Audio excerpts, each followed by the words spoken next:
The UHS shooter is caught. Ben Shapiro and his audience opine. And the Daniel Penny verdict comes in. We got a lot to cover, dear listener. Let's talk about it, y'all. Middle America. I don't know what I said. The first time ever any... What are you people? We're Americans. We are Americans indeed, dear listener. My name is Vincent, and this is Middle America with Vin and Sawyer, where we are not left-wing, we are not right-wing, we are just right. We're just right, dear listener. If you want to become part of the conversation, Facebook.com/America Middle. I am there. The great Matthew Maida is there. That's where I get most of the ideas to do this show.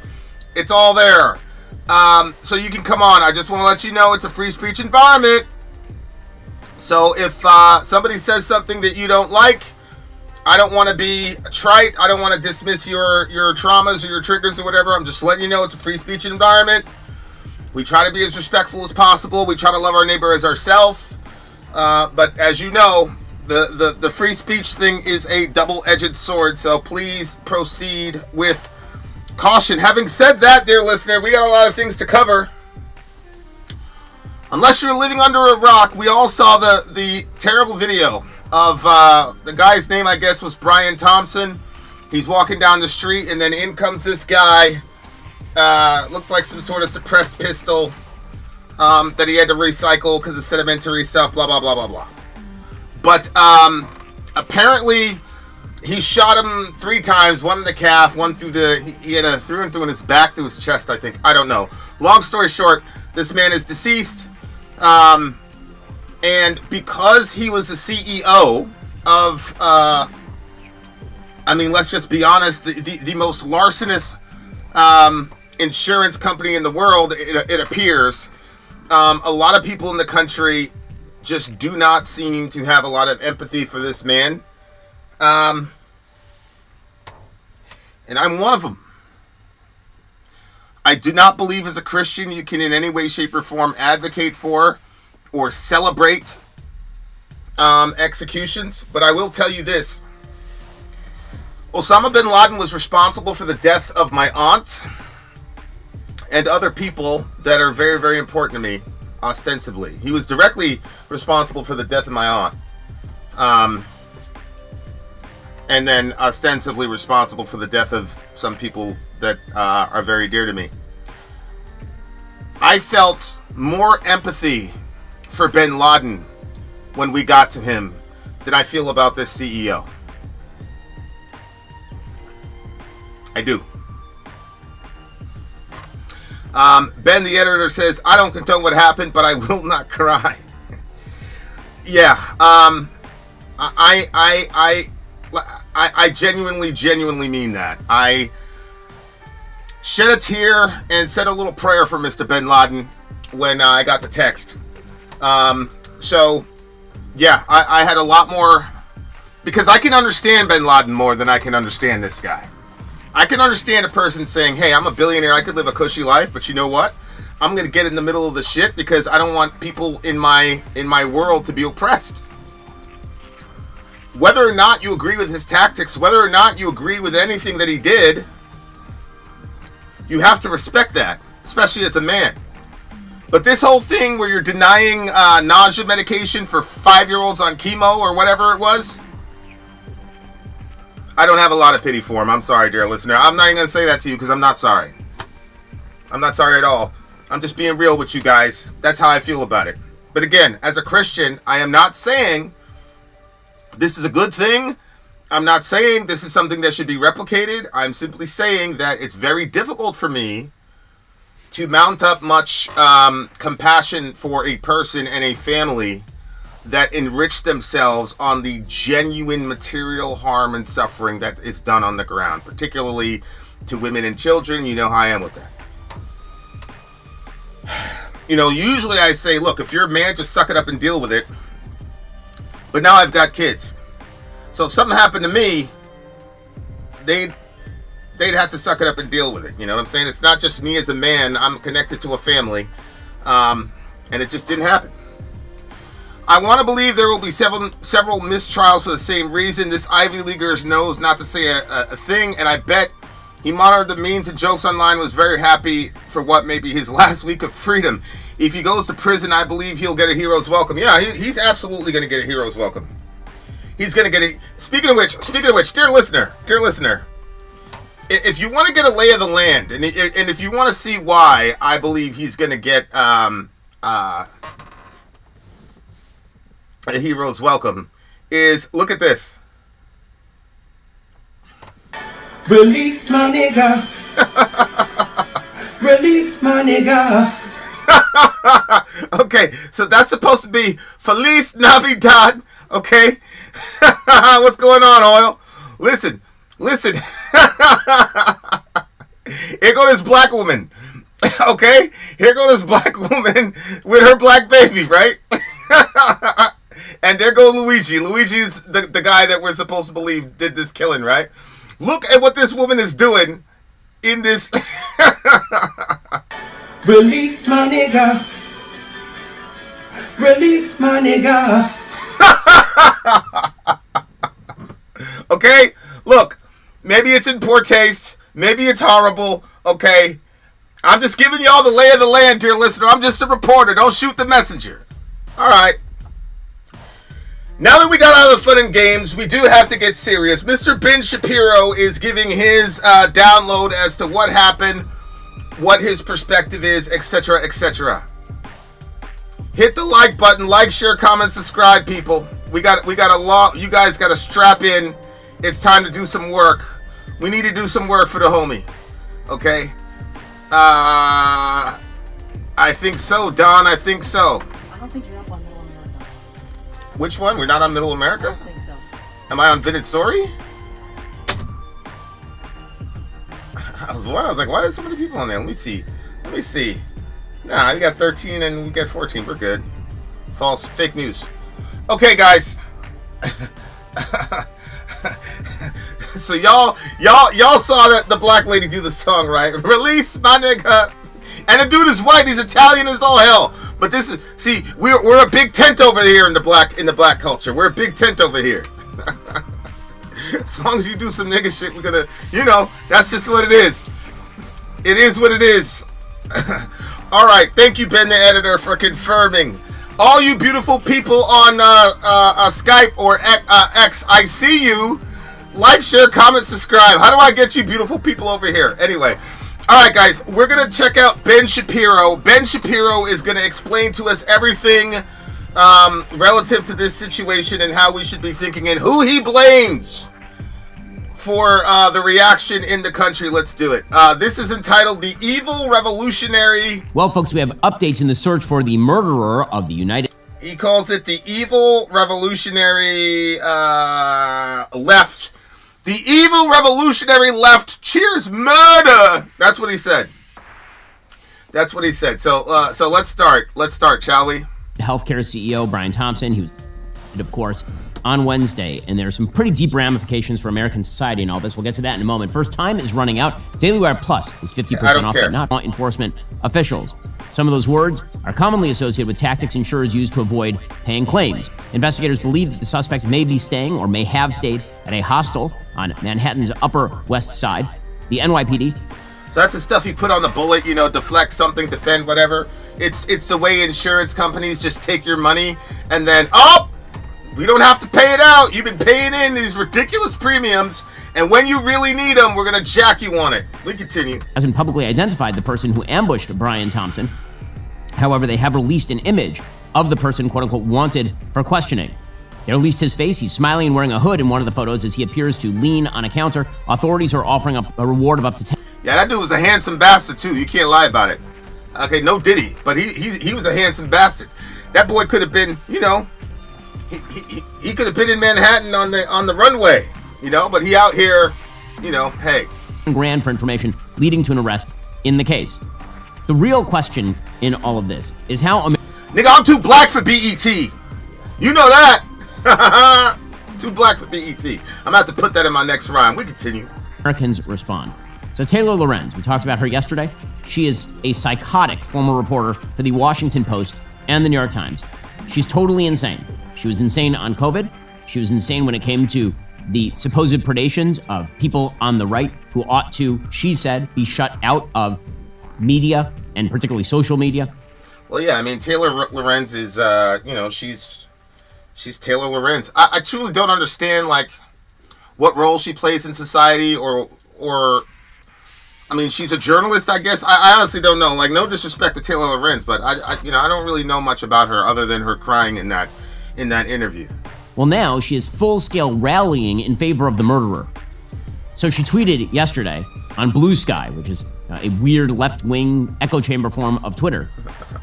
There was a post put out by Blue Cross Blue Shield all about whether it was going to pay for anesthesia under its healthcare coverage. And she then tweeted out, quote, "And people wonder why we want these executives dead." So openly cheering the death of Brian Thompson. That wasn't her only post. Well, I wouldn't say that particular post is cheering the death. It looks to me, Ben, that she was providing explanatory power, not only for why this man did this brazen act, but also why this man did it in the first place. What was his motivation? Put out a statement saying, quote, "Legislation idea, healthcare executives and their families must be on the cheapest plan their company offers, and they aren't allowed to seek other care." And she wrote in all capital letters, "Endorse." Then she put out a post that showed a graphic of a happy star, like a star with a happy face and balloons, and the caption "CEO down." And she wrote, "Woke up to see this spammed in my group chats." And she said, "I am not alone," that other people were doing the same thing. Then she reposted a post from left-wing agitator Ken Klippenstein saying, "Today we remember the legacy of United Healthcare CEO Brian Thompson." And what exactly was that legacy? The claim denial rates by insurance companies. And of course, it's not just Taylor Lorenz. Socialist Nathan Roth. Yeah, they had the highest denial rate in the country. Yes. And so people are saying they don't care that the CEO is dead. They're happy about it because this person was at the top of the scale. He backed an AI machine learning type thing that denied 90% of the claims. He backed that. He was in the middle of an insider trading lawsuit. This guy, no doubt, was an evil, horrible human being who benefited off of the pain and suffering of men, women, and children. Robinson, a complete useless leech on the ass of society, posted himself, quote, "Live your life in such a way that people will be sad when you die." That was above a screen cap of a New York Times. That's a good maxim. That's a very good maxim. Live your life in such a way that people are sad when you die. You know, old Herod there in the Bible, you know, Herod that, killed all the babies or whatever. When he died, he killed a whole bunch of people in the surrounding area because he knew everybody hated him, but he wanted people to cry that day. So on the day when he was feeling that he was about to die, he had all those people killed so that there would be complete mourning in the land because he knew folks was going to be popping champagne when he died. That is a very good maxim. There are some people, Mr. Shapiro, that when they die, people spike the football.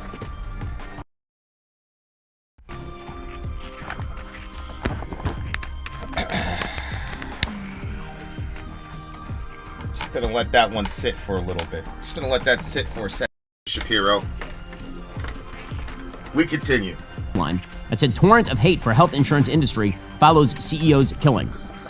That piece from the New York Times is all about people who apparently... Torrent of hate follows the killing. No. The torrent of hate toward those people is what catalyzed the killing, sir.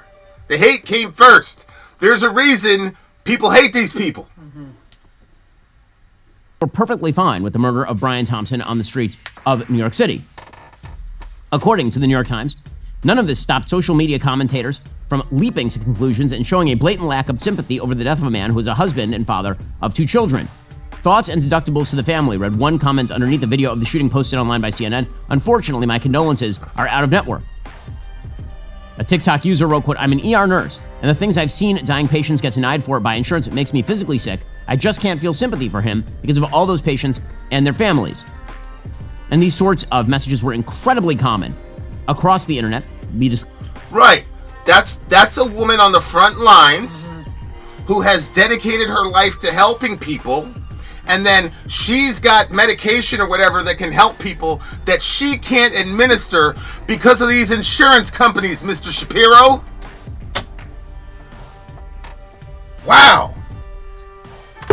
Like, they're not being calloused. You're being calloused. You just read that off like nothing happened. Yesterday, a Columbia professor who wrote something very similar. Unfortunately, bubbling under the surface of all this is something very serious, really serious.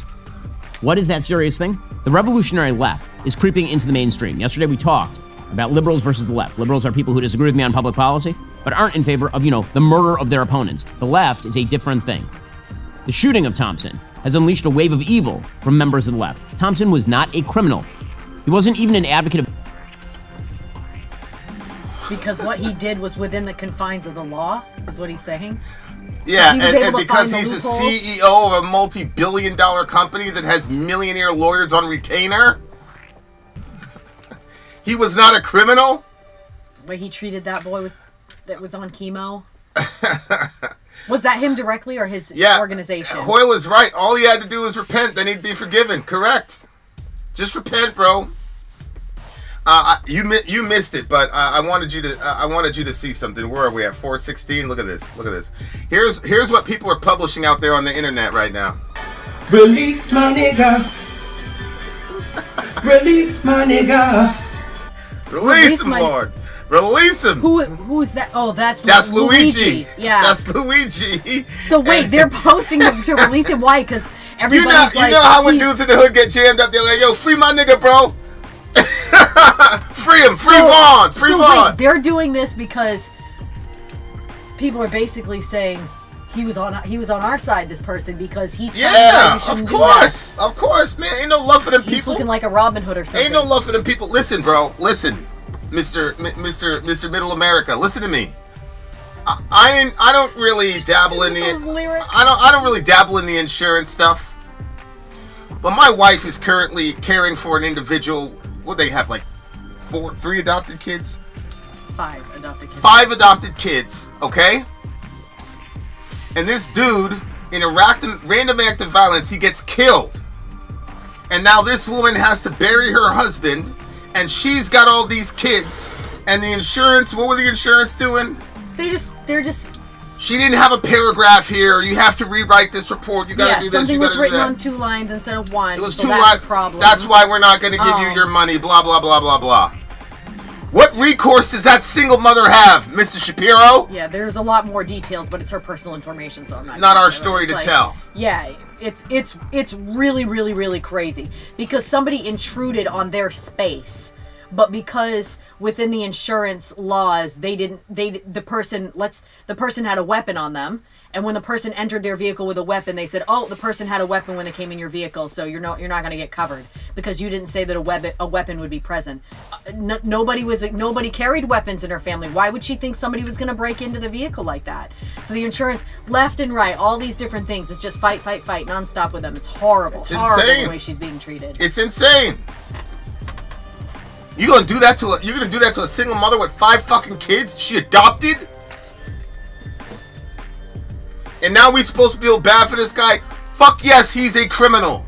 He's a criminal for sure.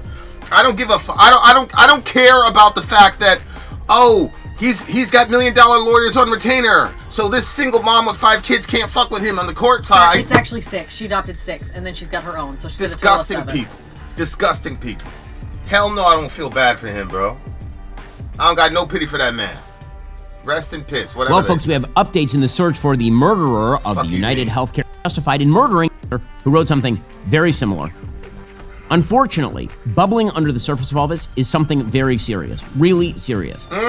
What is that serious thing? The revolutionary left is creeping into the mainstream. Yesterday we talked about liberals versus the left. Liberals are people who disagree with me on public policy, but aren't in favor of, the murder of their opponents. The left is a different thing. The shooting of Thompson has unleashed a wave of evil from members of the left. Thompson was not a criminal. He wasn't even an advocate of death the way, for example, abortion or euthanasia advocates are. And by the way, he wasn't an advocate of death.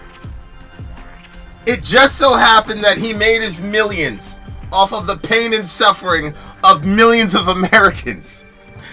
But because he's so rich and because our laws are so skewed to benefit capitalists when they capitalize on people, this woman and the hundreds of thousands of other women and the hundreds of thousands of other children and the hundreds of thousands of men who had to watch their wife waste away with cancer, watch their kid waste away in leukemia.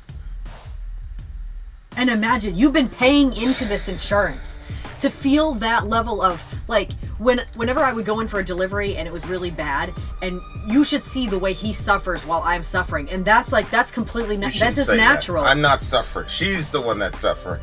I said, look at the way he's suffering when I suffer. But yeah, like you do suffer. What do you mean? Yeah, And so if we're bringing forth a kid, so like there's life that's coming from it. This is like natural in a sense, what's going on. But in that situation where your kid has cancer and they're suffering, or your wife has cancer and she's just suffering in the bed, and you as a man have been paying in to that insurance company, and You've then been they working say, your ass that's off. what I'm saying, and you're paying into that insurance company, and then they say, no bueno, we're not going to help you. There's a technicality there. Yeah, nausea medication is that the doctor. What did they say? The doctor was over prescribing. Yeah, anesthesia as well. These people are disgusting, horrible people. We continue. Murdering an abortionist or an advocate of euthanasia would be unjustifiable morally in a democratic system. Brian Thompson's great sin, according to these people, is that he was the head of a company that exists within a mixed private-public healthcare framework, and that he did his job, because that's how health insurance actually works. Some things... Okay. Oh! Okay, so all he did was do his job. You know what? I think I heard that before. Nuremberg. I was not gonna. I was just following orders. Isn't that what they said? I was not gonna say it, but I was thinking the same thing. Oh, his crime is just that he did his job. Yep. Okay, so that SS soldier that shuffled that girl into Auschwitz, man, he was just following orders. We shouldn't have hung them boys at the Hague over there. Are you kidding me? Are you kidding me? Furthermore, this is Ben Shapiro. Okay. I don't know if you guys have seen this yet, but just give it a second. Let Mr. Shapiro finish. Are covered, and some things are not. And you may not like the application of the coverage, and it may be bad. That is not an excuse for murder. But for... You don't like the coverage? It may be bad, okay, but that's not an excuse for murder. Are you out of your mind? Look, this is the thing that kills me about these people. I hear it all the time with dudes when we're talking about sexual assault. Just this flippant little, pro-life dudes, rape, who cares, for something that you will never experience in your life. Mr. Shapiro, his wife is a doctor. He was a lawyer prior to him becoming a multimillionaire over here on YouTube or whatever. And as I say, for everybody who makes millions of dollars, congratulations, man. I'm with it. Trust me, I'm with it. However, how you attain that money is in question. And secondly, he will never be in a situation where his child has leukemia and he has to decide between the lights and medicine. So it's easy for you, Shapiro, to just go, you don't like it. Oh, you don't like it. It's not that people just don't like it. It's not that they have to choose between a fucking filet mignon and then paying their insurance premium. These are people who are middle-class people who paid in ridiculous amounts of insurance. And then when they finally have a life-altering event to actually change something, this guy finds a way, whether it's AI or whatever, to not pay it out. And you're just framing it as, oh, you just don't like the insurance. Man. The left. If you hate the system, you are morally justified in murdering anyone who acts within the system. Anyone? I'm sorry, but they didn't go after anyone. He could have went right into the UHC building. As a matter of fact, a lot of people don't know this. This guy was on the way to like a big meeting with the bigwigs or whatever. So if it was just some random act of violence, dude could have followed him and murked the entire... It was a very targeted hit there, listener. That's why it's called an assassination. And again, Mr. Shapiro, feel how you want to feel about it, bro. It does have that sort of attitude about it, right? Yeah, of course. This is let them eat cake bullshit. That's right. It's just like I saw, what's his face, Morning Joe. And somebody said something about eggs and butter.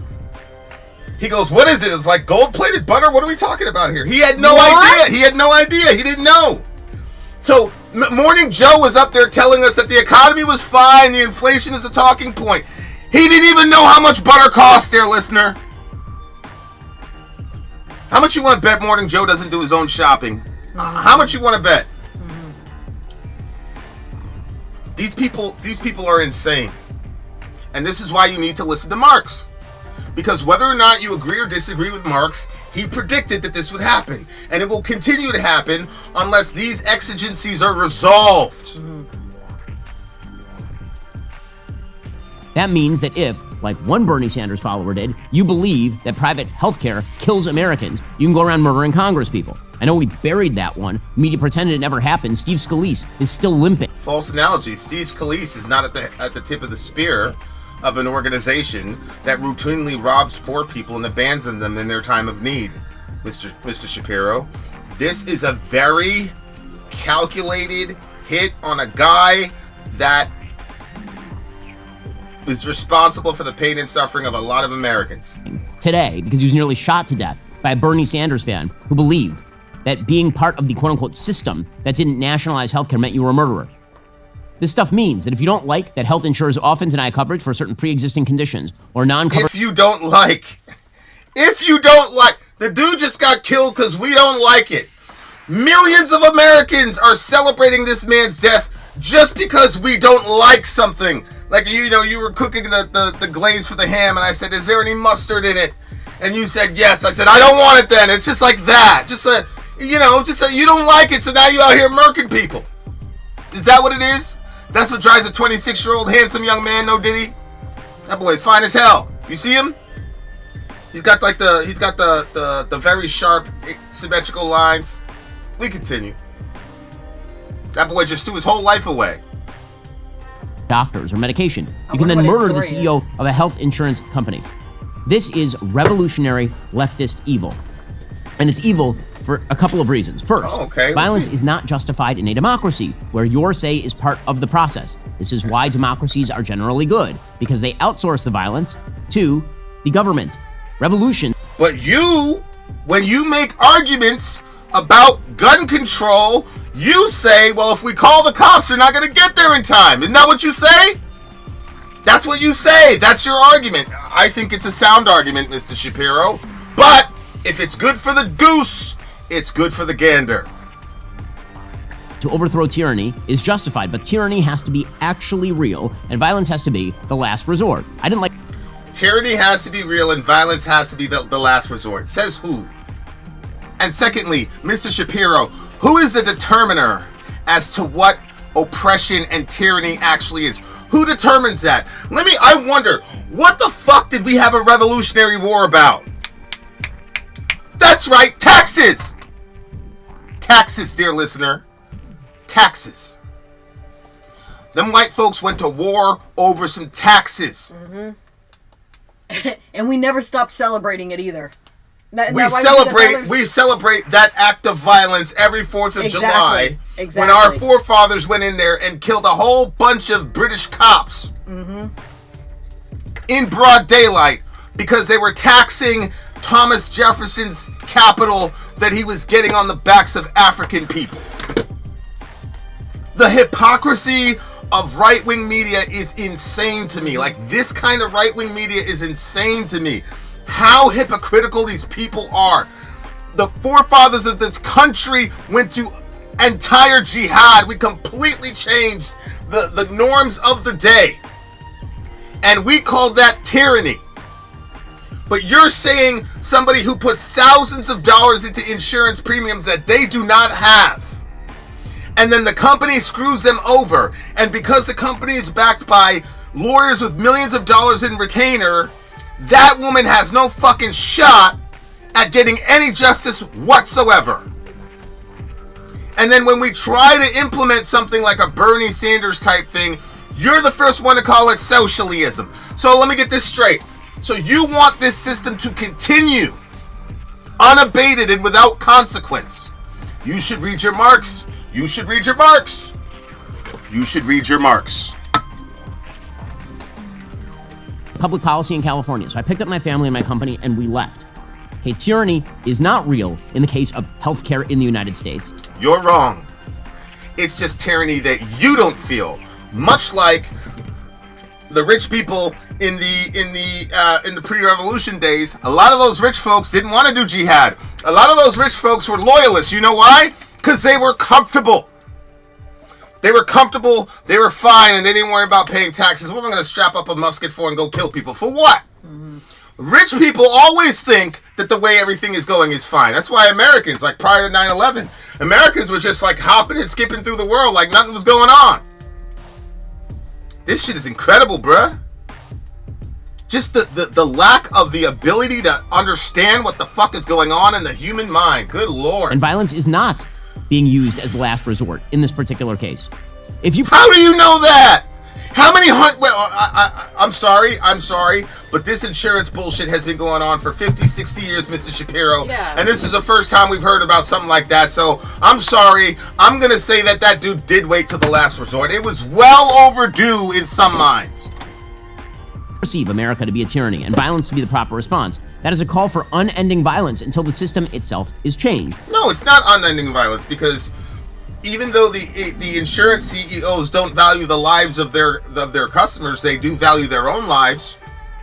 And that's why as soon as that boy's body hit the ground, they start, well, maybe we can cover anesthesia.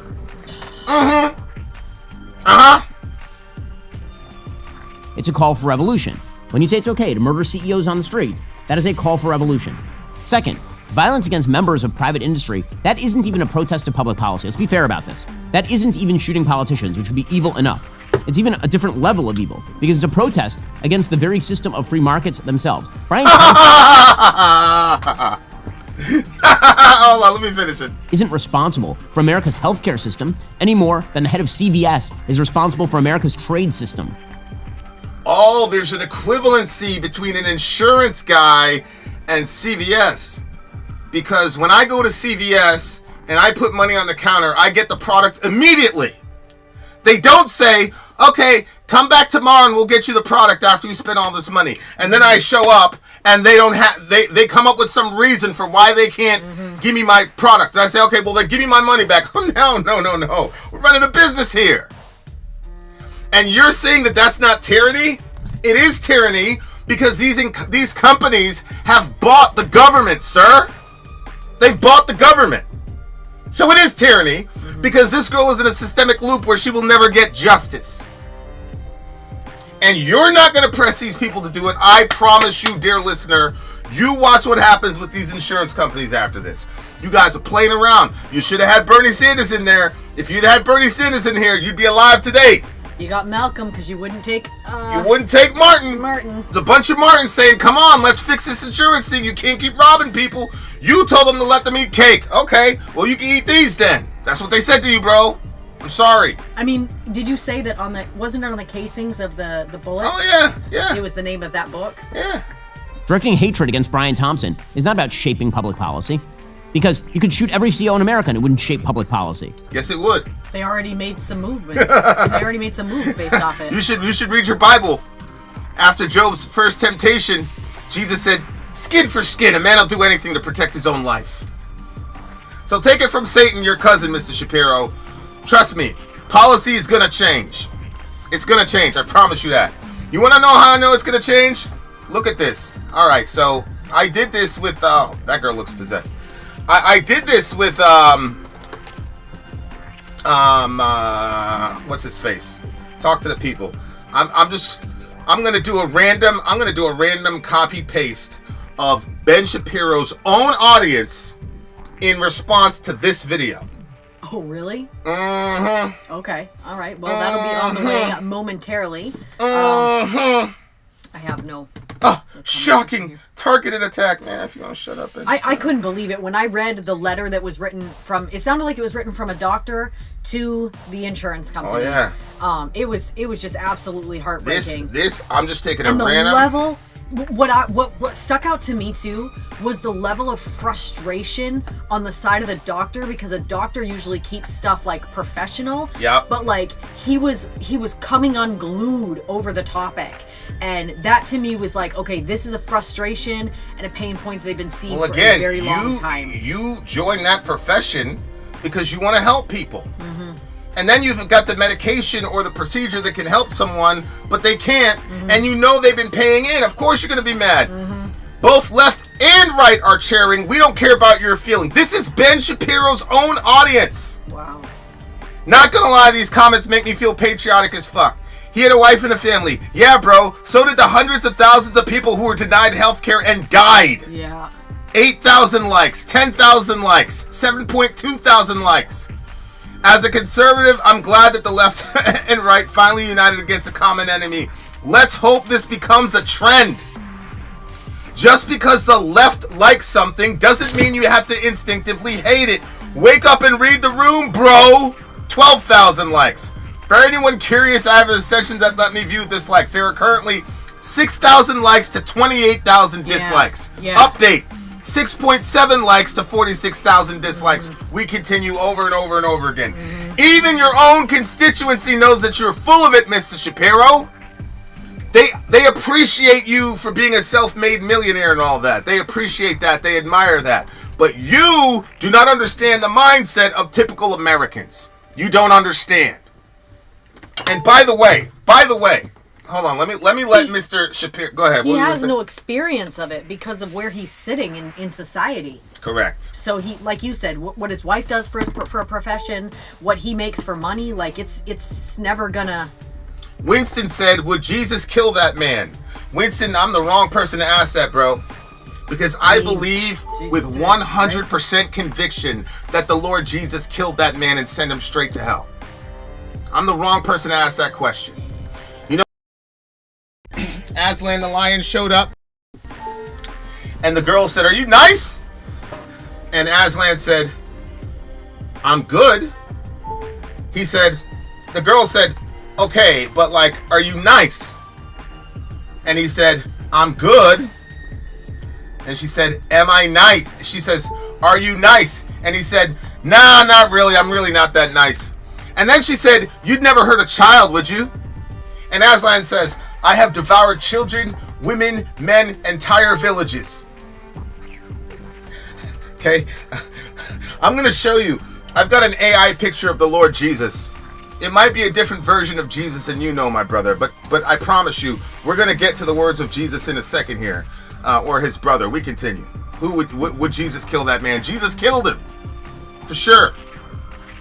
But it turns out that it's about... The scripture does say that God doesn't take any pleasure in the death of the wicked. So it wasn't like that. But yeah, I agree with Vin. Like, his number was called, and it was called right then. Ezekiel 18 says, "I have no pleasure in the death of the wicked, but that the wicked would turn from their way and live. Why will you die?" God says. I agree. But God also says, just as it this is what he said to people like you, Ben Shapiro, specifically the people that you claim are your ancestors. God said to them, "Just as it pleased the Lord to bring you into the land, so it will please the Lord to ruin and destroy you." God doesn't like it when we fuck with poor people and the widow. He doesn't like it. And there's some people whose social and religious value system begins and ends with money. We continue. Trying to threaten anyone who engages in free markets at all. This is simply Marxist, leftist, radical evil. Well, I do think that Marx should be required reading. You can read something and not subscribe to all of the tenets. You can say what you want about Mr. Marx. He was a brilliant philosopher. And he tapped into something on human nature that provides explanatory power to what's going on. If you don't want systemic Marxism to happen, which is the real reason this is happening, Ben Shapiro doesn't give a fuck about this guy. What he cares about is he's the archetype of him. So he's worried now that because he's a free market capitalist who's rich, people are just going to be randomly trying to shoot people. But this was not random, Mr. Shapiro. You want to have this idea that anybody that's not a millionaire is jealous of you, and that's why your fans, none of your fans are millionaires, bro.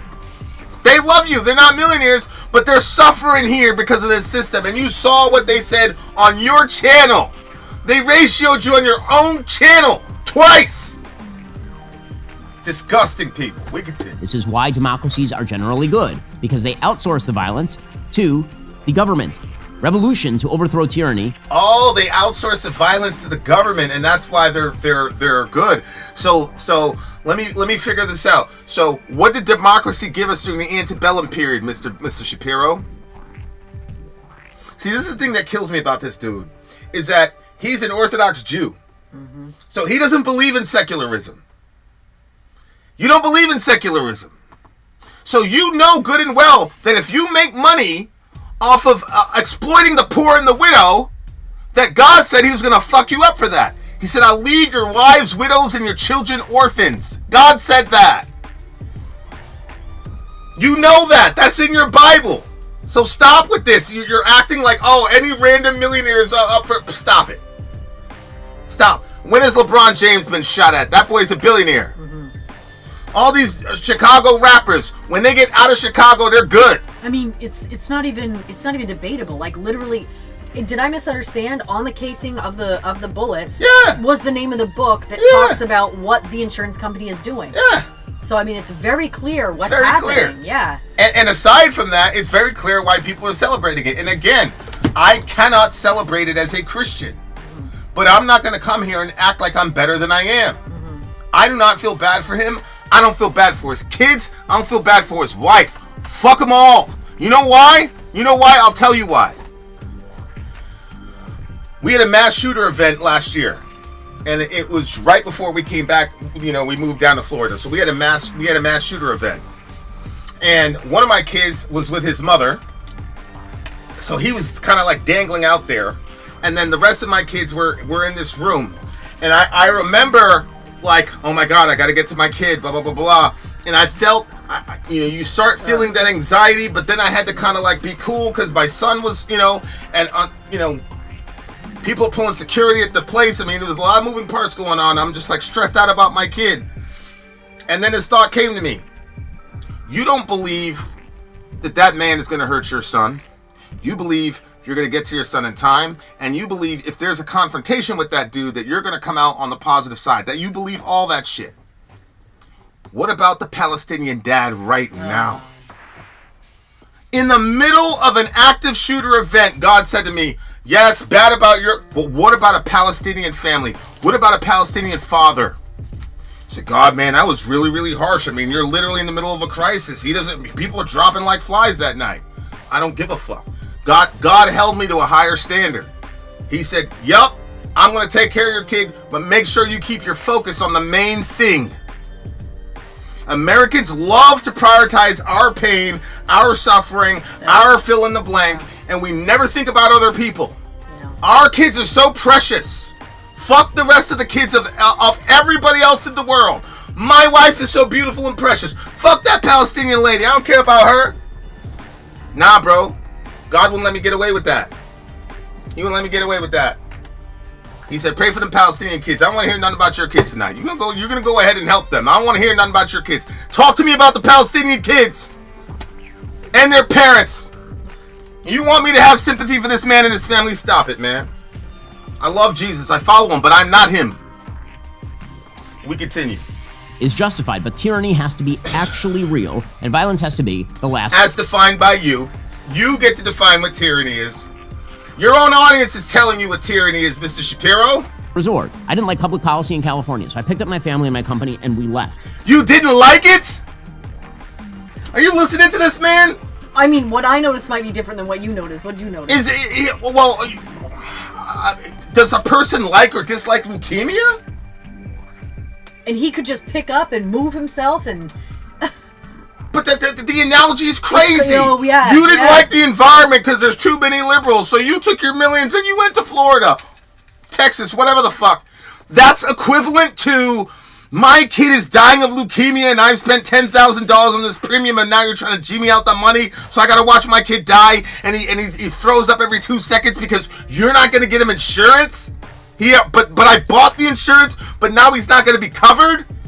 You're making equivalency between that problem and you not liking some gay people crossing the street from you? What the fuck is happening with this person?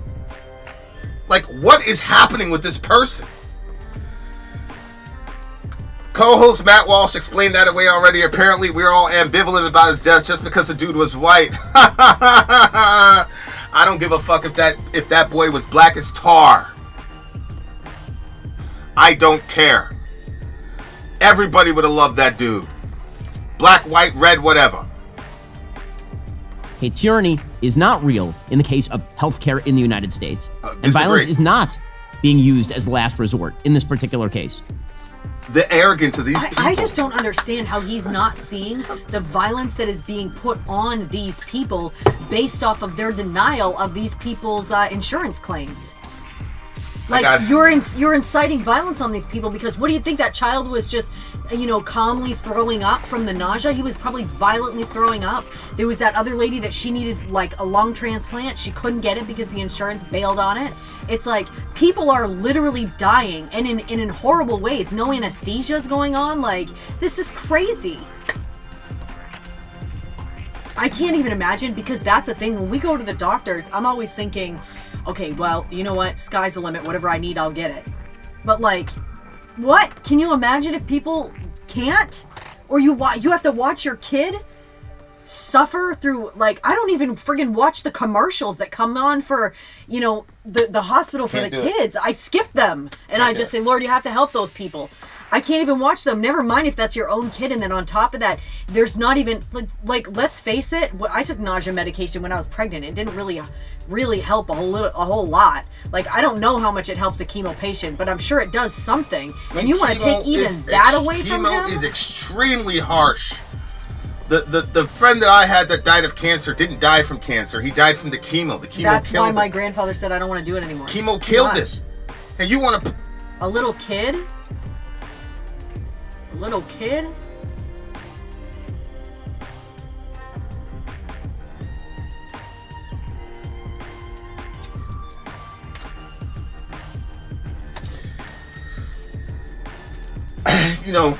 Dorian,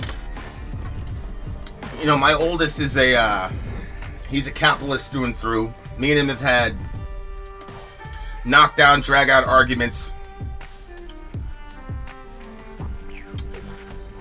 He gets his first job.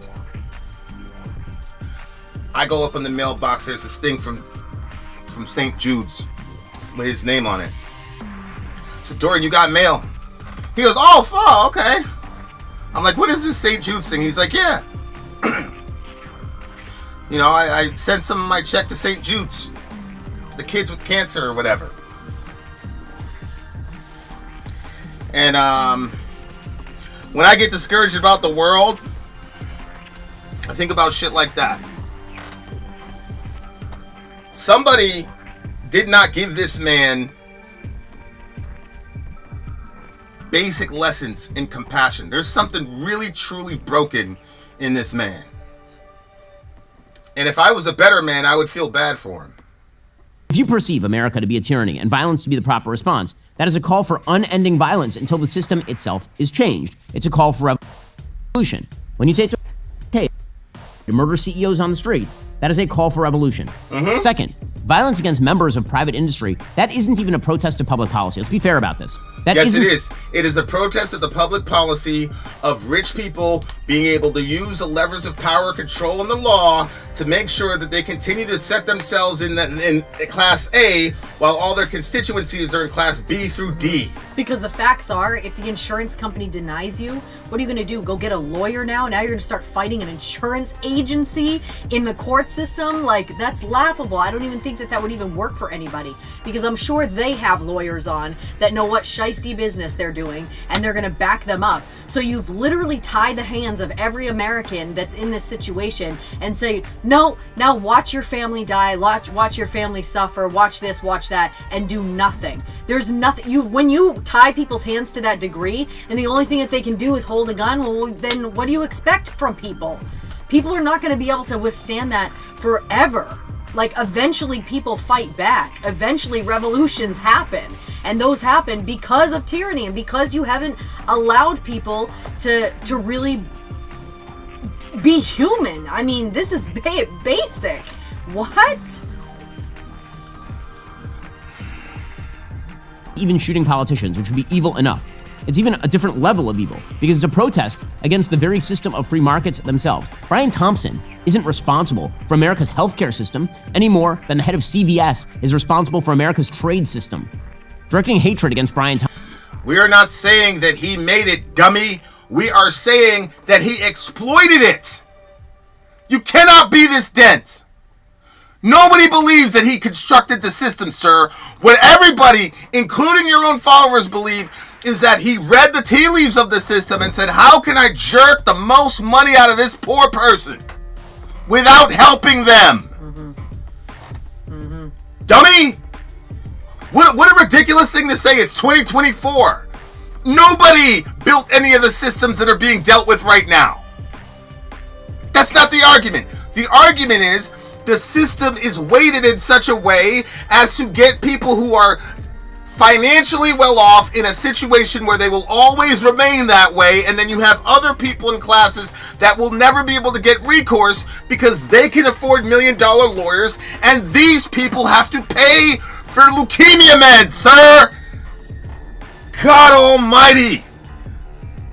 Thompson is not about shaping public policy, because you could shoot every CEO in America and it wouldn't shape public policy. It turns out that it's about trying to threaten anyone who engages in free markets at all. This is what I said. He's not worried about this dude. He's worried about himself. Because he thinks, oh no, this is the beginning of Eat the Rich. So he's scared. He's scared. Well, you should be, bro. You should be. You should be. Marxist, leftist, radical evil. This person could just as easily have... So then all of your constituents are Marxists then? Because they all disagree with you, dummy. So you gotta stop me from calling this man a name. That's not good. All your constituents are Marxists then, bruh. All your constituents are Marxists then, because they don't like it either. They're okay with the murder of this man. Shot a doctor who decided not to perform a surgery, or shot a bank CEO who denied a loan application for a home. It would have fallen under the same category. No, it's not! It's not! It's not for at you! all. But it's not for them! Where is this guy's fucking humanity? Listen, if you don't get your home and you move into an apartment or you move somewhere else, everybody would say, I would live anywhere if I could just have my family. Like, if my family wouldn't be dead. This child had to suffer through all of that, and you're comparing that to somebody not getting a loan for a house? How many CEOs in 2008 with the housing crisis where 6 million Americans lost their homes? How many CEOs got gunned down on the street, Mr. Shapiro? That's right, yeah. Yeah, we were all there for that. This is destabilizing you because you see that man as an icon of yourself, and you're scared to death because you're a cowardly individual. And we all know your face. You're a fucking coward. That's why that trans lady put their hand on your shoulder and you were scared like a little bitch. We continue. You gotta... Babe, stop. Stop! I'm off, guys. This is not right. My attitude to Shapiro is not right. It's not Christ-like. God forgive me, but fuck this guy, bro. This, by the way, is not uncommon, unfortunately, in modern Western history. This was all the philosophy of the Red Army faction in Germany in the 1970s. That was known as the Baader-Meinhof gang. They weren't seeking a better world. They were seeking to tear down the world of capitalism on behalf of Marxist revolutionary evil. Right. So in their minds, they're like, we're going to make the world evil. In their minds, they saw a system like this. And by the way, a system that promoted slavery. A lot of people don't know this. Mr. Marx sent Mr. Lincoln a congratulatory letter after the Emancipation Proclamation. So Marx, the big bad guy, sent Lincoln a letter. Yeah. And Lincoln was inspired by Marx. Oh, wow. So today, Ben Shapiro would have been absolutely pro-slavery, and he would have called Abraham Lincoln a Marxist. Bank on it. We continue. Yeah, but I mean, the Jewish people themselves said that they're better than the rest of us. So, of course, they would have a slave system. Well, no. Whoa. The Jewish people as a whole have not said that. That is not... I thought that was in their writings. Well, they're not... Most Jews are not religious. Okay? Most Jews are not religious. Remember, because being a Jew is social as well as theological, right? Okay? So... You've got millions of Jews, like Sam Seder, for example, majority, he's Jewish, but he's against Israel, he's against all that, and he's an atheist, right? Orthodox Jews believe in the emanations and that Jews are ontologically superior to everybody else. Is it in their writings? Yeah. But I want to make sure. But you're saying just a regular Jewish person that doesn't have He's an Orthodox Jew. So he would know that teaching. Right. Yeah, and he believes that teaching, obviously. That's why he said what he said about the Palestinians. That's why he doesn't bat an eye when these Palestinian kids are crying and all the rest of it. He truly believes he's ontologically superior to them. He also believes he's ontologically superior to Americans, and you saw how he treated Candace Owens. We continue.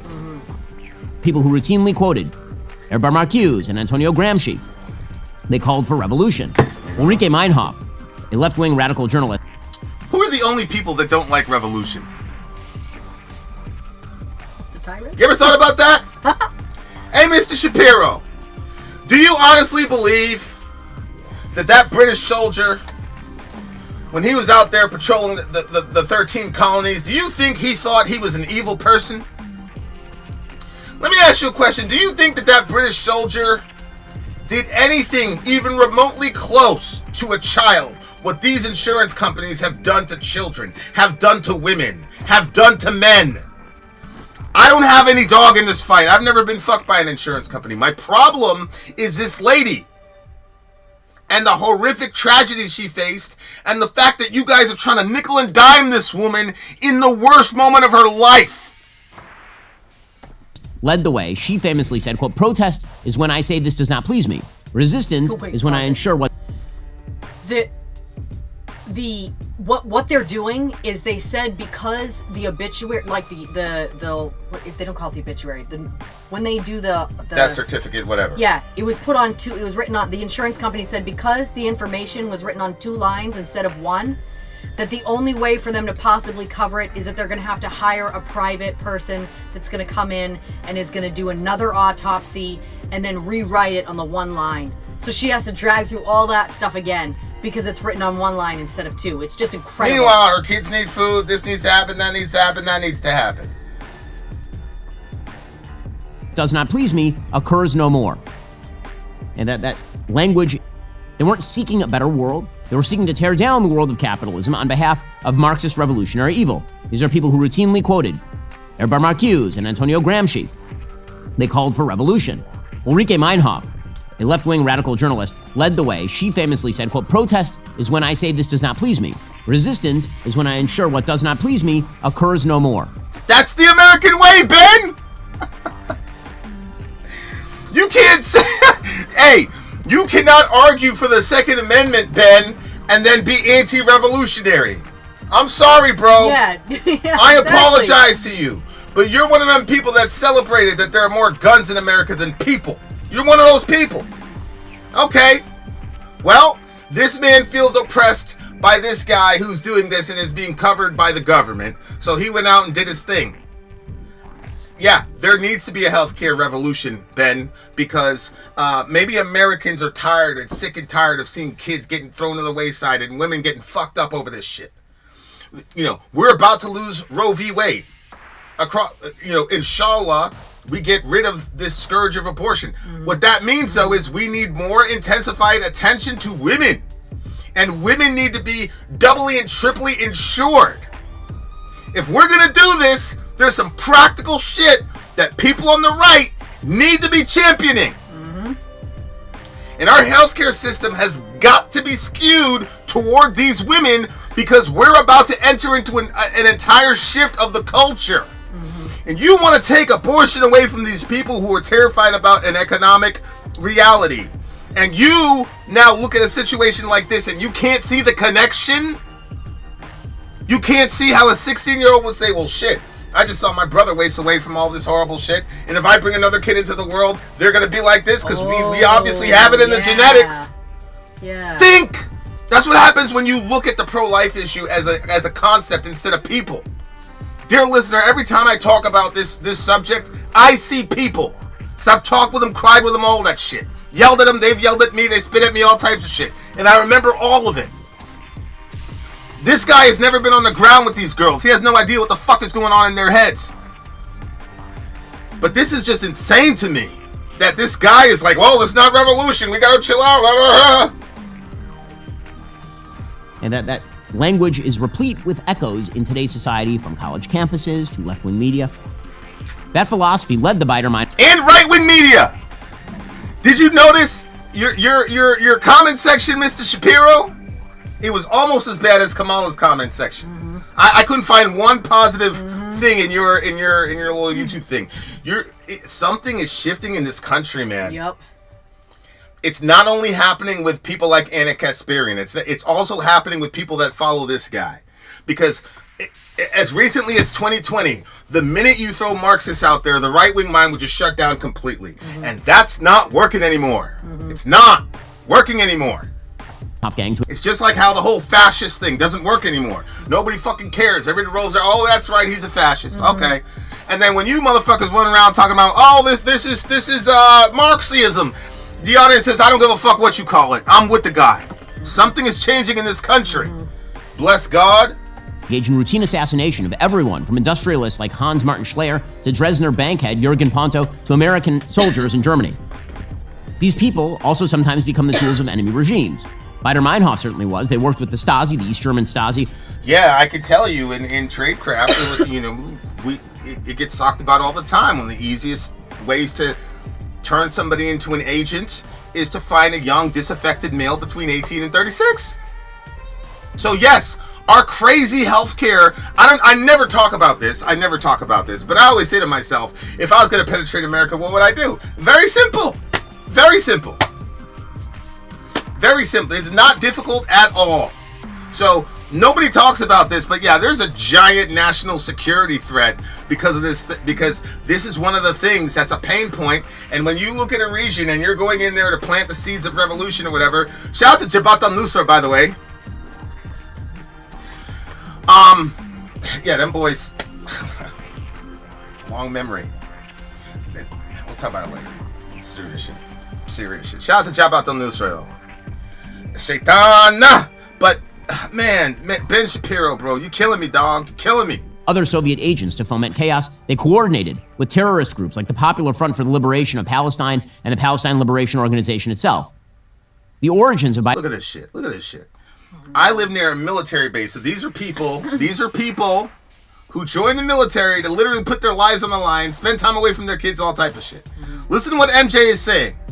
I live near a military base in a rural area with 0 obstetricians and few gynecologists on the base. Every pregnant soldier and their wives bloating out the local providers. The wait list is crazy. But yet, this is the same guy that's like, support the troops, the flag, blah, blah, blah, blah, blah, blah, blah, blah, blah. And we're not taking care of the soldiers, and we're not taking care of the women? That's the women of these soldiers? That we're sending out to fight all these dumbass proxy wars? You can't even the Roman military was better than this. We got women in America that don't have access to a fucking gynecologist? That's sick. But we're sending billions to Ukraine. We're sending billions to Ukraine. It And makes no Israel. sense. And Israel. And Israel. And then here's our own people. Yeah. Not just our own people, but the people that are in line to protect us. That'll say, I will give my life for you. Yes. I'll lay down my life for you. Yeah, but we can't even get you a doctor, ma'am. And you wonder why these girls are skipping to the abortion clinic. What else? What? Wow. Baader-Meinhof came from the 1968 student protests in Germany. Does any of this sound familiar?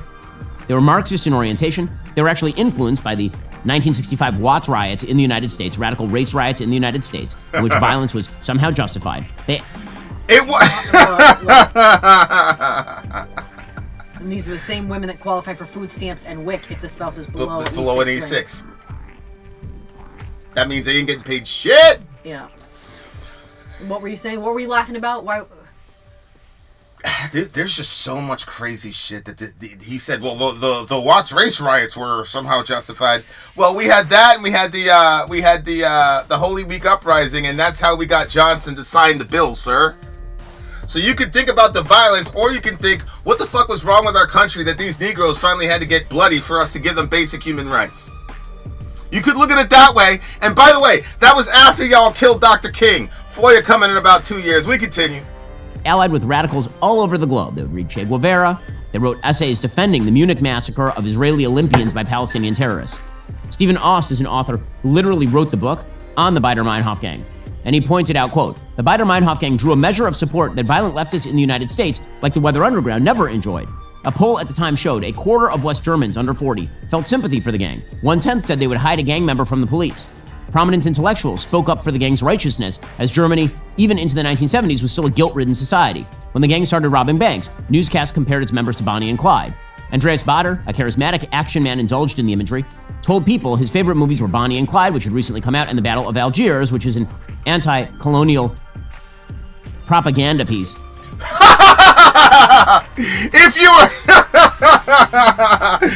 you are against colonialism, it's got to be a propaganda piece. So when we come from our country, show up in your country, rape your woman, take your resources, make you a slave state that has to pay tribute to us on a quarterly basis, or we threaten you with military action, Libya.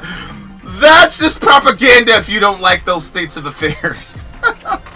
Look, I can understand a person saying, listen, I'm an American. Like, I knew somebody, and he had to go through, he had to do a psych, whatever, before he got into his little thingamajiggy. And the line is basically the same all the time. What if we asked you to do blah, blah, blah, blah. And you're supposed to say, well, I don't believe that America's perfect, but of all the other countries, we're the best of the worst. And it's better for everybody involved if America's at the tip of the spear and America's at the top of the mountain. Okay, that's fine. I believe that at some level. That's not this. This is anything that's against colonialism is propaganda.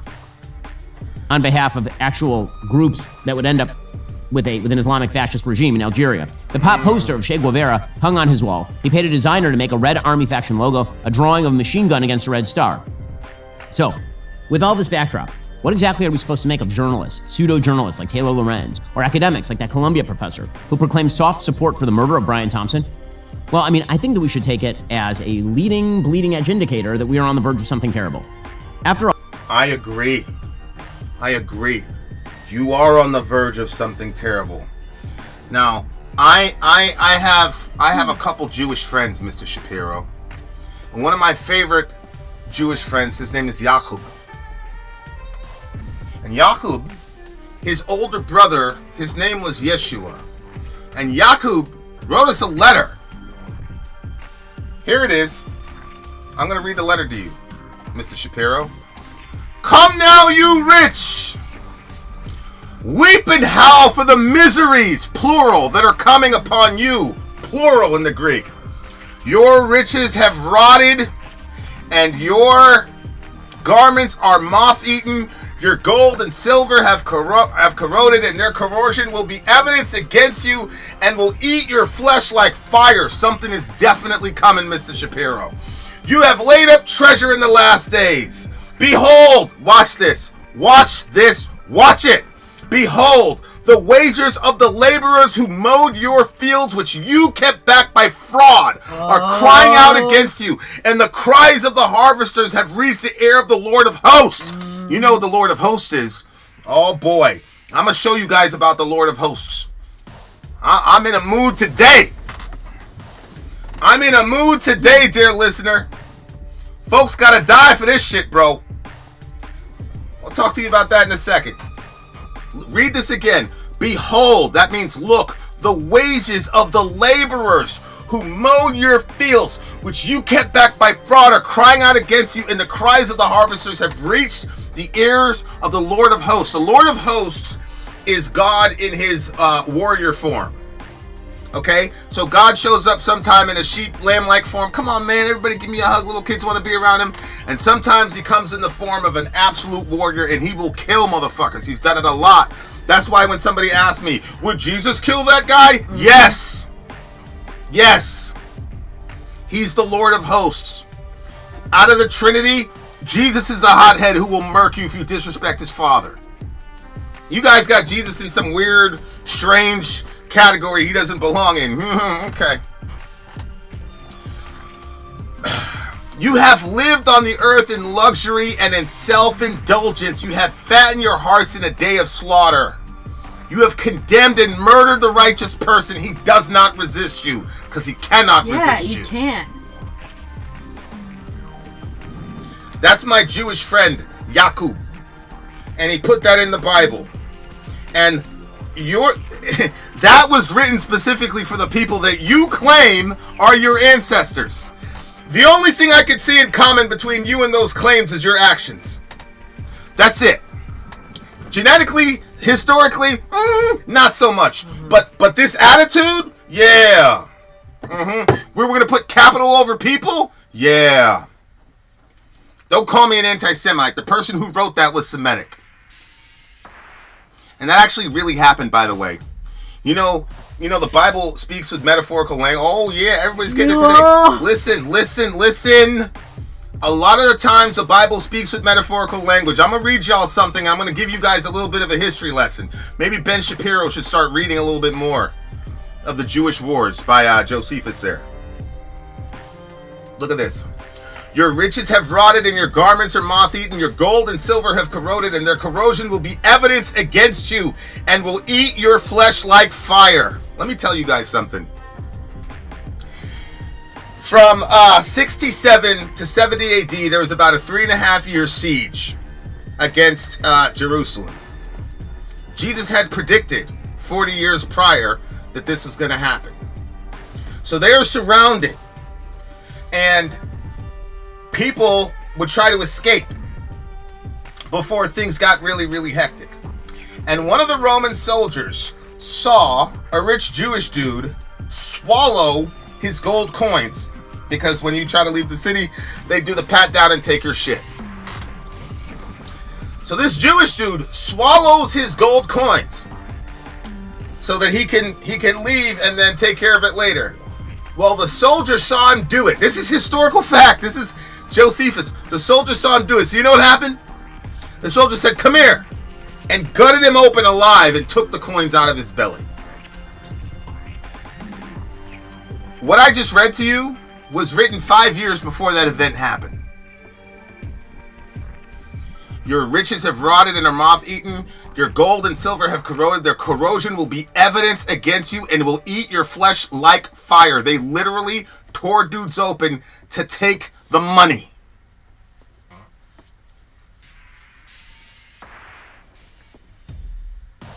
These acts of violence, they're not quite as sporadic as they used to be. This follows hard on the Black Lives Matter riots, which burned cities, did $2 billion in property damage, and were indulged and even celebrated by many on the left. I was not a fan of the Black Lives Matter riots because we did not have an agenda. If you're going to riot, that means you're holding the country hostage, and we had no list of demands. And on top of that, the people that were running the movement, I don't give a fuck what their orientation was or is or whatever, but they were low character individuals who admitted that they were grifting off of white people's guilt. This is why I always say, we get what we get. We get what we get. The Lord Jesus gave you a brain. We don't want to learn from our mistakes. We'll just keep it going. The Hamas takeover of college campuses, again, indulged and celebrated by the left-wing elite up to and including the Democratic presidential candidate for the United States. And now the not-so-quiet applause for the assassination of a private healthcare CEO. The toxic brew of radicalism and violence that characterized the 70s in Germany and the United States, actually, because it happened in the U.S. too. Enormous number of terror bombings in the United States in the 1970s. All that stuff is bubbling again. And why not? Many of the people who... This is something different. This is something different, sir. 2008, when 2008 hit, we got Occupy Wall Street. It was a bunch of young kids that set up shop set up tents in Manhattan. There was no violence. We didn't kill anybody. Well, there was violence with the police. There was no violence. They protested peacefully. They didn't go and kill all the insurance, the housing folks, the bankers who, after they took money from Americans so that they couldn't pay for their houses and they were out in the street. We bailed them out. We bailed them out, and then they gave themselves bonuses that year. Yep. None of those people got shot, Mr. Shapiro. But how long do you think you can continue to fuck people with a country that has more guns than people? I think what you're afraid of is the fact that you know there's always going to be more of them than you. That's what it looks like to me. And you don't want to change the system. You want the system exactly where it is because you know it will lock you and your generations out to the 10th degree in complete and total financial dominance over the world. I'm not mad at you for that. I'm not mad at you. You are who you are, bro. Engaged in precisely that sort of violence are now well-respected American academics. We'll get to more on this in a moment. First, there's no shortage of flashy ads from the big wireless carriers offering. Now, another thing I want to address is here is a video, because Ben Shapiro is saying, if you co-sign the killing of this guy who profited, who literally ate the blood and flesh of children. I used to say that in the abortion clinic to the police officer. I say, here you are off duty, and you're going to convert this blood money, and you're going to put that blood money into the mouths of your children when you guys go to dinner today. Disgusting people. Same thing here. Here you go. Now check this out. Check this out. Because Ben Shapiro wants us to be decent in light of what happened to this man. He wants us to be decent. And he talked about the evil revolutionary. Okay, I'm going to play a clip, and you guys tell me what episode Ben Shapiro shot to address what we're about to see. Here you go.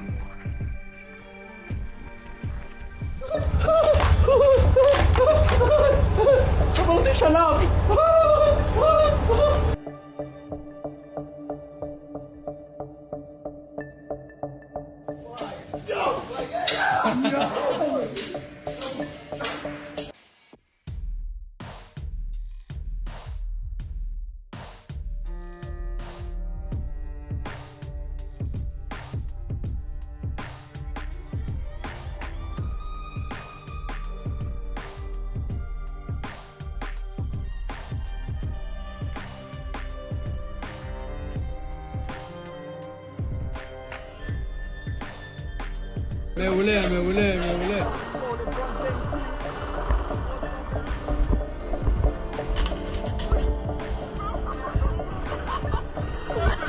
כמו שניתן לראות, אלה הבלתי מעורבים היחידים בעזה, אנחנו שומרים עליהם.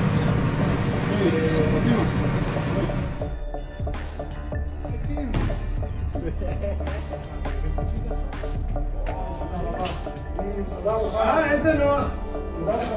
בבקשה לך, אחמד. תודה, אחמד. תהנה.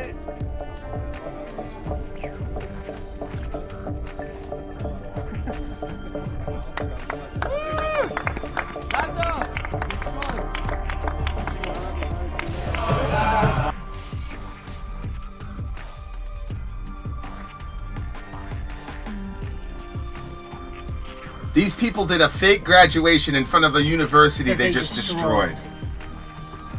Somebody get me the Ben Shapiro episode where he condemns this sociopathic behavior and tells us to stop sending money to these fucking murderers. We continue.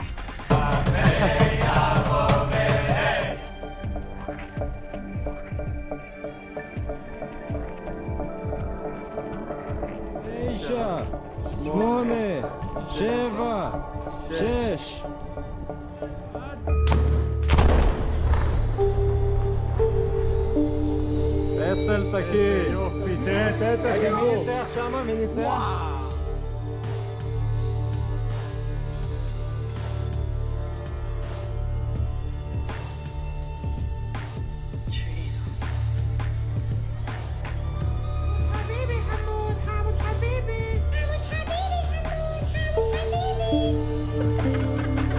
Habibi means my love. It's what you say to your kids or your friend.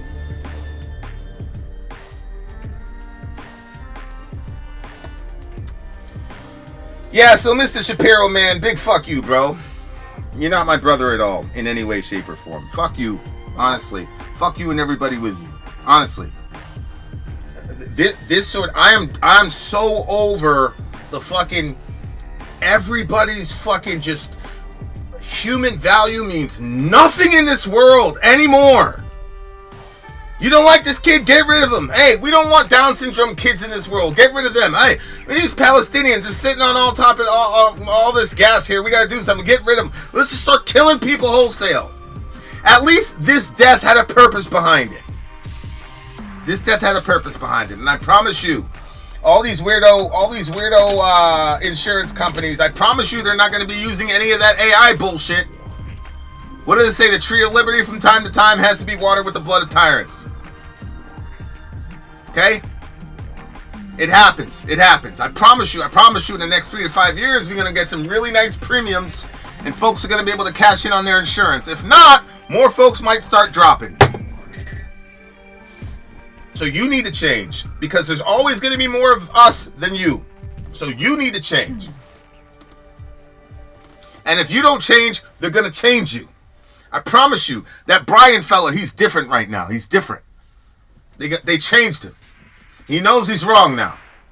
He wants a cup of water, and I wouldn't even spit on that, bro. And I'm not telling you guys I'm not right. I'm angry. I am infuriated at the dismissal of the importance of the lives of people. I hate it. I can't stand it. That man, he walked around his entire life doing that shit to people. Yeah. You get what you get, man. You get what you get. And I've been consistent about this. I've talked to you guys about 9/11. I my own family member, I told you guys. But I understood why it was done. I understood why it was done. A lot too late, but I got it.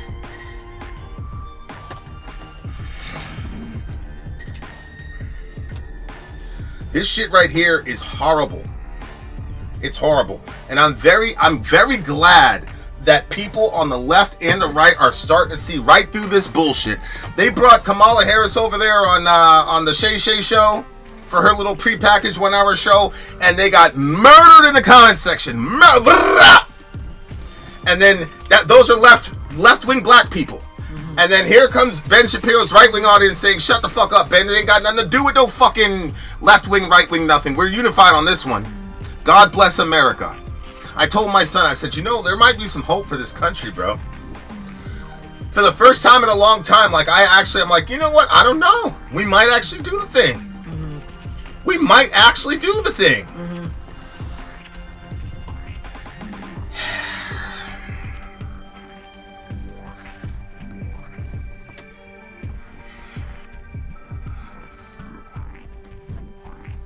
It blows my mind to see someone okay with ending the lives of Palestinians like crazy suddenly be like, no life over a healthcare CEO, and the worst one by far. Correct. He was at the top of the pile of shit mountain. They had the highest rejection rate, indisputable, and that meme has gone. That meme went out like 5 minutes after dude got killed, where it showed their rejection, how many claims they rejected. Yeah. Oh really? Everybody wanted that boy. Everybody wanted that boy. Luigi, who they say was the shooter, wasn't even a leftist. He was following center-right folks on Twitter and not boycotting Starbucks or McDonald's. Correct. So correct. Was he really the person? He was following Joe. Throwing some doubt. Well, there's always going to be conspiracy theories. Yeah. But I mean, it's New York. Like, I don't think that, you know. They said they found him wearing the same outfit he had left the scene in. Is that true? That's what I heard. I mean, I don't know. I saw they perp walked him and he was wearing a black shirt, so.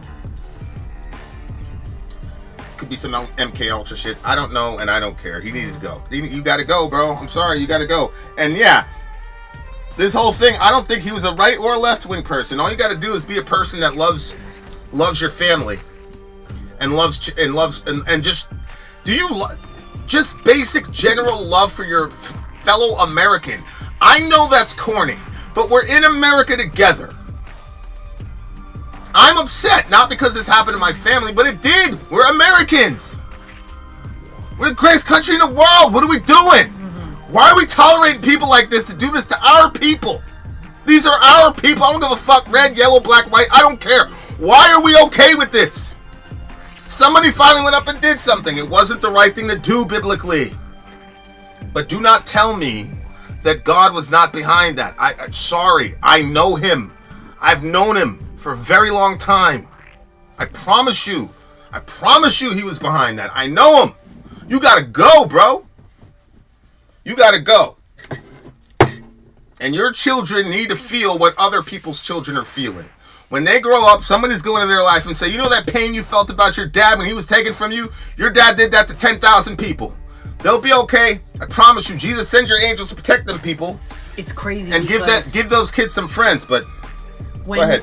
We've been, if you watch any of the near-death experiences or anything like that, and people will say like that, like there was this one guy didn't have any belief in God, and he, the surgery didn't go well, and then they called him out into the hallway, and he thought that it was like the people that worked at the hospital, and then he claims that he went, like he followed them for a distance, and then he started saying, well, basically like, I want to go back to my room. They started laughing at him. And then, apparently they dragged him to a very dark place. It was pretty terrifying, and some really, really indescribably horrible things were happening to him. Anyway, he's medicated for it to this day. Yeah, PTSD. He is. Yeah. A lot of the people that say that they have those experiences, they'll say that like they were brought into a realm once they died where they experienced the pain that they inflicted on other people from the other person's point of view. So the pain that they caused other people, they experienced it. And like, can you imagine this guy, like all those denials? Listen, you know, I've got this Christian lady I'm going back and forth with. She's a very sensitive person. I love her for it. And she's like, I don't think God's behind this. So I'm like showing her some stuff, whatever. And she's like, I just don't think Jesus would say this. You know, I just don't think he'd, you know. Somebody asked me in the chat, oh, who would, you know, you think Jesus would be okay with him getting killed, blah, blah, blah. I'm gonna leave you guys with this, and we're gonna jump on to another topic. But this is very important. Look, I look at the world through a biblical worldview. It is what it is. I'm not making any apologies. Here we go.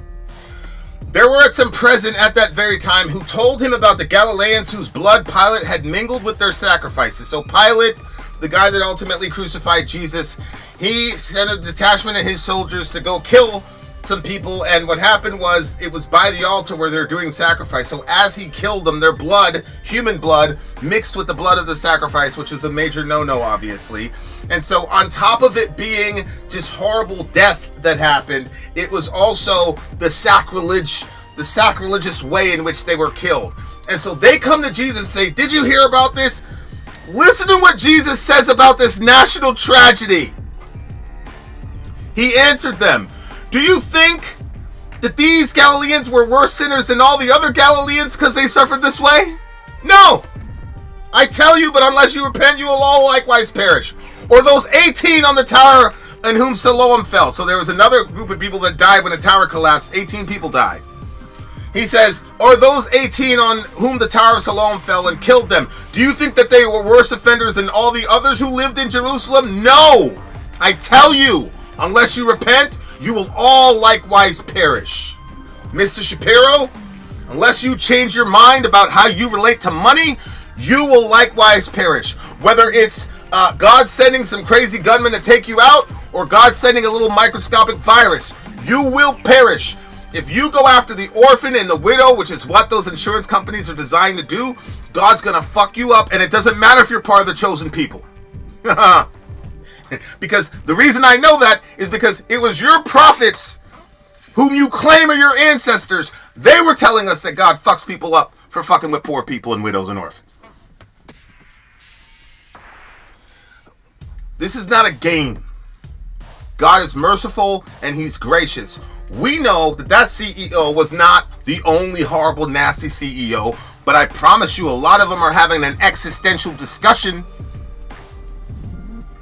You can't just walk freely on the streets all happy in your riches while everybody else is all fucked up. No, sir.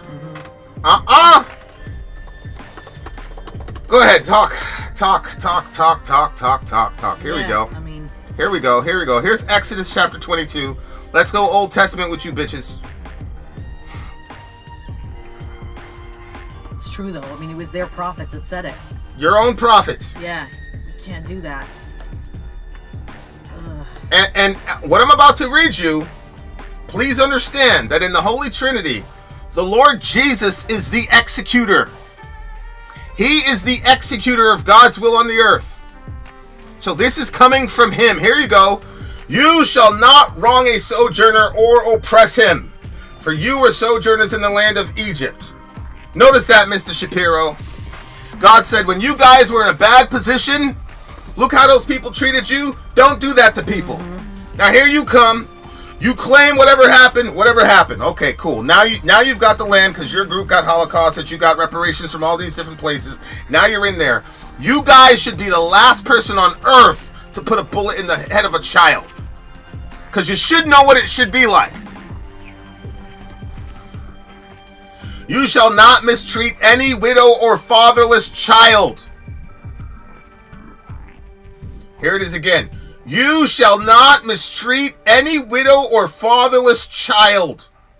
If you do mistreat them, and they cry out to me, I will surely hear their cry, whether they're in Israel or not, because the first person he talked about was a sojourner, not one of the chosen people. Okay? And God says, when they cry to me, I am going to hear them for sure, and my wrath will burn, and I will kill you with the sword. Look! My wrath will burn, and I will kill you with the sword, and your wives will become widows, and your children will become fatherless. We saw that happen in 4K.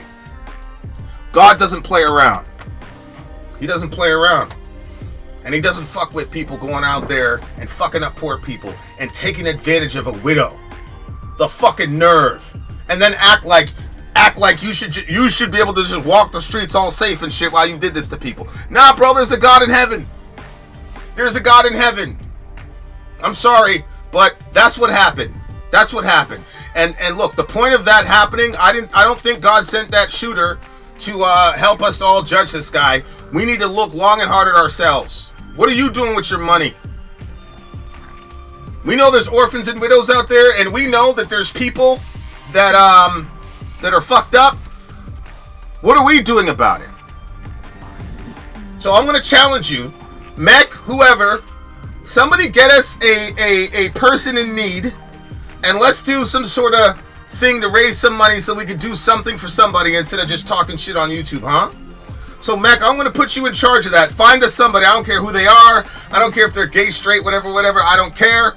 Find somebody that our community can take care of, and we're going to put our money where our mouth is, and we're not going to be like these people. I can't be like Jesus and be all merciful and all this today, but I can organize something like that and get somebody a check. But nah, bro, I'm not going to shed a tear for that motherfucker.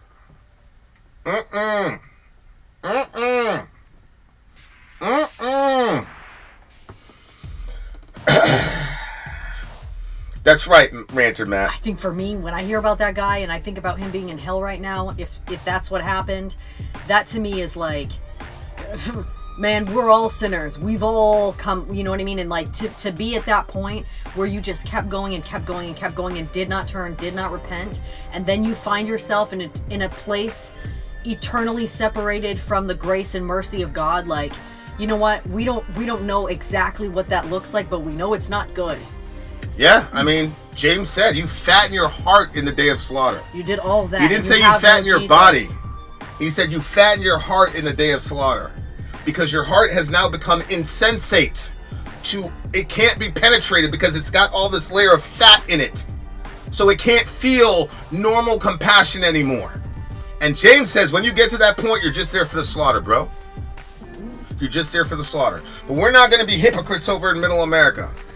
We're gonna find somebody, and we're gonna take care of somebody in the name. I don't want to say in the name of Luigi, but okay. But we're gonna take this situation as a community. This is in the name of all those people that died because of those denied claims. Yeah. This is for yeah. And yeah, it's precious little, but it's better than nothing. And whoever we select, whoever Mech or whoever selects, is going to be blessed for it.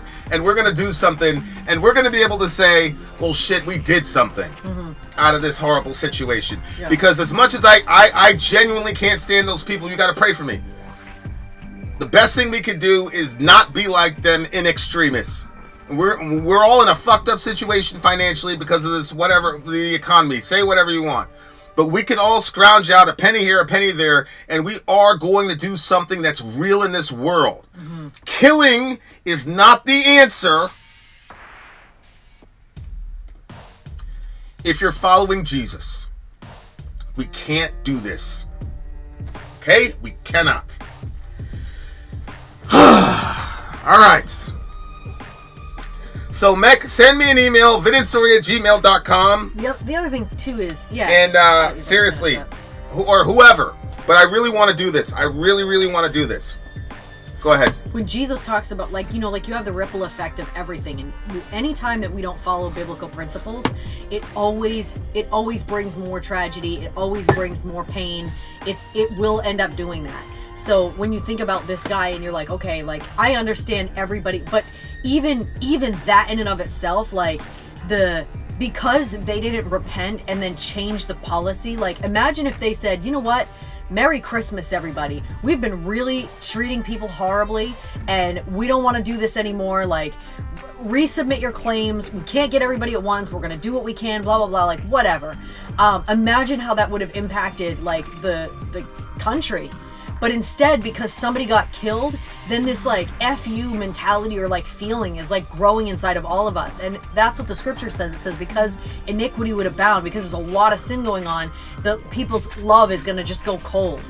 And so, like, we're, like, seeing it in real time. So it's like, yeah, we're like, yeah, F that, you know, CEO because of what he did to everybody else. But what it's doing is it's turning all of our hearts, because all of us are like, yeah, you know what I mean? Like, so I think we got to just be careful, because the same sin that incited him to do that is the same thing that beckons our hearts away to do other things that, you know. You're right. You're right.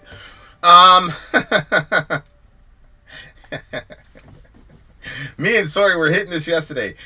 What do you think about Bill Carson debate with Wes Huff? That was not a debate. That was a beheading. Okay. I was going to shoot a video about dude like 9 months ago, because I was just doodling around and he said something about Council of Nicaea. And anytime somebody said something about Nicaea, I'm like, what the fuck? And of course, it was just the same old conspiracy theory nonsense. That debate was crazy. The Sinai Bible, all that shit. I'm like, this Sinaiticus is he's talking about? Yeah, you knew it right away. Okay, I'm not going to say that everybody knows about Sinaiticus. What I will say is, everybody who talks about Christian history the way that he does, at minimum, he should have known. I agree with that. At minimum, he should have known. Usually Vin will, like, put on whatever. He usually has something going on the TV, something going on his phone, and then he'll leave the room. And then I grab the remote, switch it up, do something different. That, though, that was playing, and I just sat there, and I was like everything that the guy said, that the guy was like, oh, let me nerd out again! And he'd turn around and take a book off his shelf, and then he was like, the one guy was like, that, well, I have the papyrus, he said, or something like that. And then he pulls it out, like... Yeah, he's got the papyrus. Yeah, I mean, that's what he studies the scribal behaviors of early Christian writers for textual criticism. I mean, he's extremely knowledgeable on the topic. He speaks Akkadian. Wow. Akkadian's been a dead language for like 3,000 years. Like, you just completely outclassed him. There really isn't much to say about it, Dodger Town. I mean, I thought it was an interesting watch, though. It was horrible. I thought it was interesting because I couldn't believe how far the guy got on his lies. Like, he ended up on a lot of shows and podcasts. We made him in millions of dollars. Yeah. He's a millionaire. Like he was talking about sitting in his home. He's like, I've got a home theater, and I was in my home theater when this came across my phone, or whatever. I'm like, you out here flexing about how much money you got because you got washed. This dude washed you in front of everybody. Now he's trying to sue people to make it. So now everybody's posting that video. That's what you get. You get with your lying self. Dodger Town knows what's going on. Who? Billy? Which one? It better not be Billy. I can't get past the fact that the subsect's name is Luigi. I'm not gonna lie, that's been like really... I went out there and I said, shout out to Luigi. Yeah. And the boys are like, oh, Mario, I'm Mario. It's like, no, it's another Luigi. I might get a tattoo, I don't know. He's been charged with murder. Yes, murder. Who is starting a Bible study podcast? Yeah, you know what? The other thing that I don't... If Wes Huff starts one, great. But please don't tell me Billy Carson is going to start a Bible study. He hates Christians and Christianity. I didn't know that. He really does so. The Bible has a phrase called causes him to sin. Yeah. So this might even be one of those cases. It absolutely is. I think God has a lot of mercy for that guy, Luigi. Shout out to Luigi, man. We're going to pray for you, baby. Free my nigga Luigi. Hold on. We got to hear Free Luigi. We got to hear the song again. I don't care. Yeah. We got to hear the song again. Release my nigga. Release my nigga. Release my nigga. Release my nigga. Release my nigga. Release him. He is saying it. Release him. Look at that fabulous. Look at that. I told you he's a good-looking man. Look at him. He hadn't slept in 3 days. Huh? That nigga, he can clean up. At least got the little scarf on there. Yeah, shout out to the homie, bro. We good. Release my nigga. Release my nigga. Release him, baby. Release my nigga. Release him, baby. Wait, Billy Carson is doing a Bible study. It's him? It's him.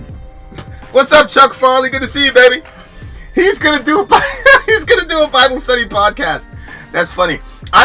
We don't publish our Bible studies. They're all like incognito.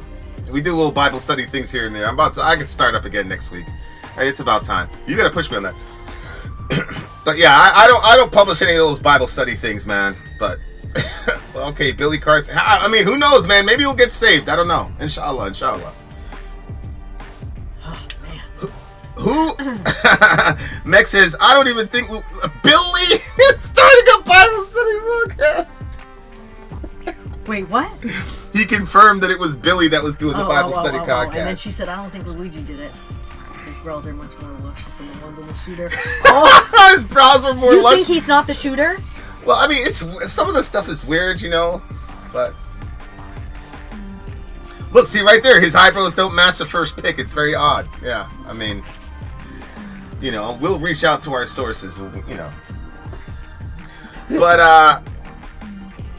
yeah, the end of his video where he talking about suing everybody.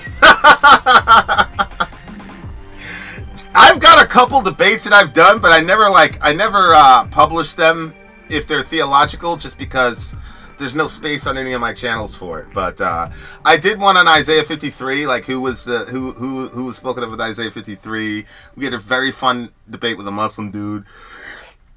I don't post those things because I don't know where to post them. I think it. Oh, I got it. He said he's calling in all the experts. Well, like I said, maybe God will bring some good out of it, and I don't know. I think it kind of looks like him. He can read and repent. Look. I think it kind of does look like him. That's definitely him. That's definitely him. A lot like That's him. my man Luigi. Shout out to Luigi. I would like to know what his story is. I'm sure he had a 5-page manifesto in his back pocket. These are the things. That's what I thought was weird. These are the things that it people was the are like, manifesto. But at the same time, like if you write a manifesto, you're meaning for it to be read. Yeah, but that means he was also planning to get caught. No, I think he had that as a contingency. If I escape, then I'll just do the Unabomber. He liked the Unabomber. You know that guy that used to send letters to people and then blow them up? Yeah. Yeah. What do you mean he liked him? Like he liked him. He would talk about the Unabomber. Oh. And he'd quote him and admire him and stuff. So he was just going to do the Unabomber thing, What did so the Unabomber would send these letters? Yeah, he killed multiple people. Yeah, he'd bomb them up. Boom. And then you'd see a letter. The letter would get delivered to the news. Like, this is because da-da-da-da-da. And he was terrorizing folks for like years. Yeah, we couldn't find him. So he was trying to do one of those. Yeah, so I think he thought he was going to be the next Unabomber, and then he was going to, release it. But you can't... Manhattan has like 8,000 cameras. I don't understand why he didn't have a better mask on and everything. Huh? Why would he have had his face all exposed? Well, when he did the crime, he didn't have his... He was masked up. But I agree with you, because they said he was waiting for a long time. Like, he was just posted up in the street, waiting for dude. So, the other thing is, like, how does he know where this guy's gonna be? Like, that's the other thing. Like, there's a lot of questions where it's like, well, logistically speaking, like, how... It doesn't seem very professional because he was, like, outside for hours. People could see him. See what I'm saying? And so it's like... It doesn't look... He doesn't look like he was applying a lot of tradecraft as far as, like... Maybe he wasn't. Maybe he was kind of, like, deranged by something that had just happened. You know what I mean? Like, they denied his wife something. You know what I'm saying? Like... Yeah. What's jury nullification? Yeah, I guess that CEO was Koopa. Luigi. Fireball. Too soon? I'm not getting into your jokes about this. Too soon? I got enough stuff to repent of. I don't need to add that.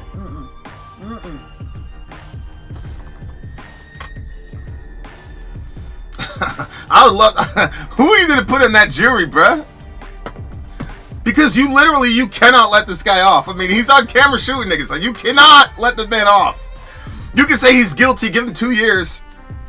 You know, maybe you can make an insanity plea. Maybe he lost somebody close to him. You can make an insanity plea. If I was on the jury, I would give him that insanity plea every day of the week. Not even believe in the insanity plea, but I would make an exception for him. Yeah. Yeah. He's got a family member in government.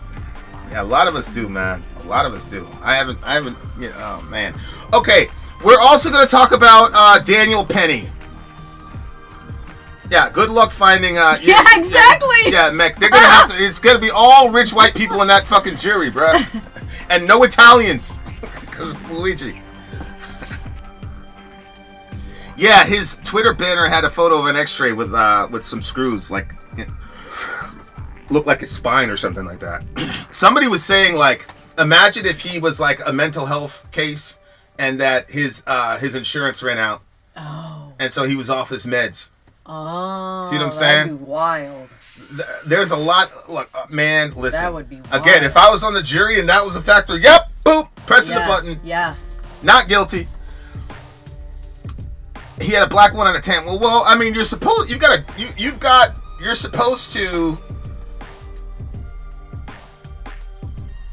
you know, within a couple of 100 yards, supposed to have another drop bag, another go bag, and then you're supposed to do about 2 or 3 car chases. There's a couple things that he could have done that would have got him out of there, which again makes me say this guy was not necessarily a professional. You're hanging outside for hours and hours. People can make you. They can see how tall you are. They can hear your voice inflection because you're just standing there. People might say what's up to you. They hear what you sound like.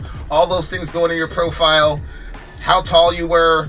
You know, there's a lot of things where you have identifying markers that can still, it's like the O Block 6. They really thought that because they were masked up that they wouldn't get caught. It's like, well, there are other factors about you, dummy. How tall you are, you know, all type of shit. You know what I'm saying? It's not just, oh, no face, no case. Like, this is not 1994. It's 2024. Mm-hmm. Like, you getting caught.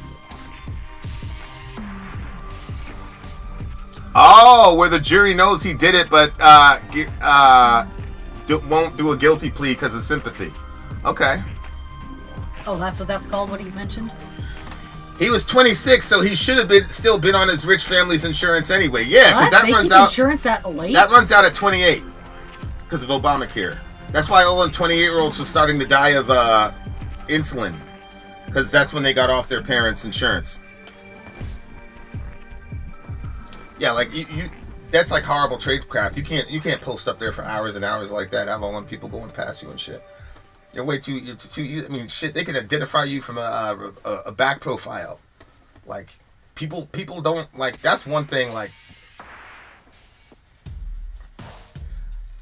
I got family members and like they're good at that. They're very good at like this is how you apply the Constitution in the real world. Blah blah blah blah blah. But yeah, shit's crazy. You can have a hard time. Like I don't. Whatever the defense comes up with, bruh. If it's an insanity plea, if it's a temporary insanity plea, you watch. I think everybody and their mother's ready to rubber stamp that shit. Like, let's go. Yeah. You know why? Because that'll send another message. Yep. It's not. One message would be, oh, this is a random crazy. But if that jury finds a way to let him off, now we're going to see some real change in America. If you get selected for that jury, let that man off. Let him off. Not because I want to see him free because he killed somebody, but I do want to send a message. The message that black people have heard every single time one of them cops get found not guilty or even not even indicted. The idea is we can do this to you and we will keep doing it to you, and then when we get to this level, we're going to look out for each other so you'll get no justice. Imagine finally if the people held that power. If you give that guy a not guilty verdict, what you're seeing all these CEOs is, yup, and we can do it to you too, motherfucker. Ask for a bench trial next time, inshallah. You gotta go. You gotta go. Billy Carson is a lying charlatan who made millions of dollars off of the, he really blew up in 2020. I mean, a lot of people blew up in 2020. Us included to a degree. I know. The idea that not one person on the jury would refuse to condemn him is laughable. There's at least going to be a whole out for cases that causes a mistrial. I don't think it'll get that far. I don't think it's Luigi. Yeah, I mean, if it's not him, then whoever the shooter was did a bang up job and is pretty advanced in tradecraft, because that's a pretty crazy ass maneuver. But I mean, it could happen. It could happen. All right, guys. Let's deal with the Daniel Penny situation. I'm here to debate. Okay, well, we might debate about Daniel Penny because he just got acquitted today. Now, Daniel Penny was the individual who intervened in the subway, got the guy in. He got let off. He got the guy in a rear naked choke. Oh. And the dude died, and so obviously, you know how the media is going to spin that. Where is that? I've got a video I want you guys to watch about it. But yeah, that's what's going on with Daniel Penny. I think your computer mine's completely dead. Is not plugged in. That thing wasn't charging. See. Oh, okay. We'll take mine. That one's dead. Then dead, gone. Yeah, completely. Where is that quote from that guy? Well, that's pretty good that he got off, because. Who? Daniel Penny? Yeah. Well, a lot of people do not say it's good. That's a thumbnail for Shapiro. I said, make him scared. They did really good with that one, huh? I actually thought that was. You thought that was him, right? Yeah. Yeah. I was like, that's a bad angle. That's probably why we got so many people in the room, was that fucking thumbnail. It's pretty crazy. Yeah. Now you guys know we're the real deal over here. Like us on Twitter, people. Follow us on Twitter. Yep. So what? Is the video somewhere else? He's a slacker. His manifesto is only 7 pages. All right. Hold on. Where's this video I wanted? That's right. There it is. Okay. So yeah, talk to the people. And we need to timestamp this because I'm going to break this one up for the thingamajiggy. As soon as I get this on, I will help you out. Yeah, I mean, I think that if he could get off, that'd be the ultimate. Because who? Luigi or the guy or the other guy? Well, to be honest with you, ooh boy, that's a messy situation. I don't know what I would do if I was.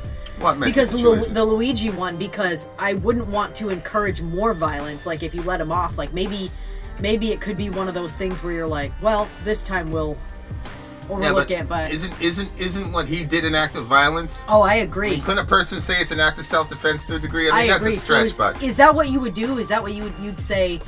You'd look to the insurance company and you'd be like, you guys need to fix your policy so this doesn't keep happening to you. I mean, I don't know. I mean, I don't know if that's even like something you can do in the law. I'm just spitballing it. I just know that if I was on that jury, I would do my damnedest to find some way to agree with the defense. All right, guys. Here is the Hunter. You have my phone number.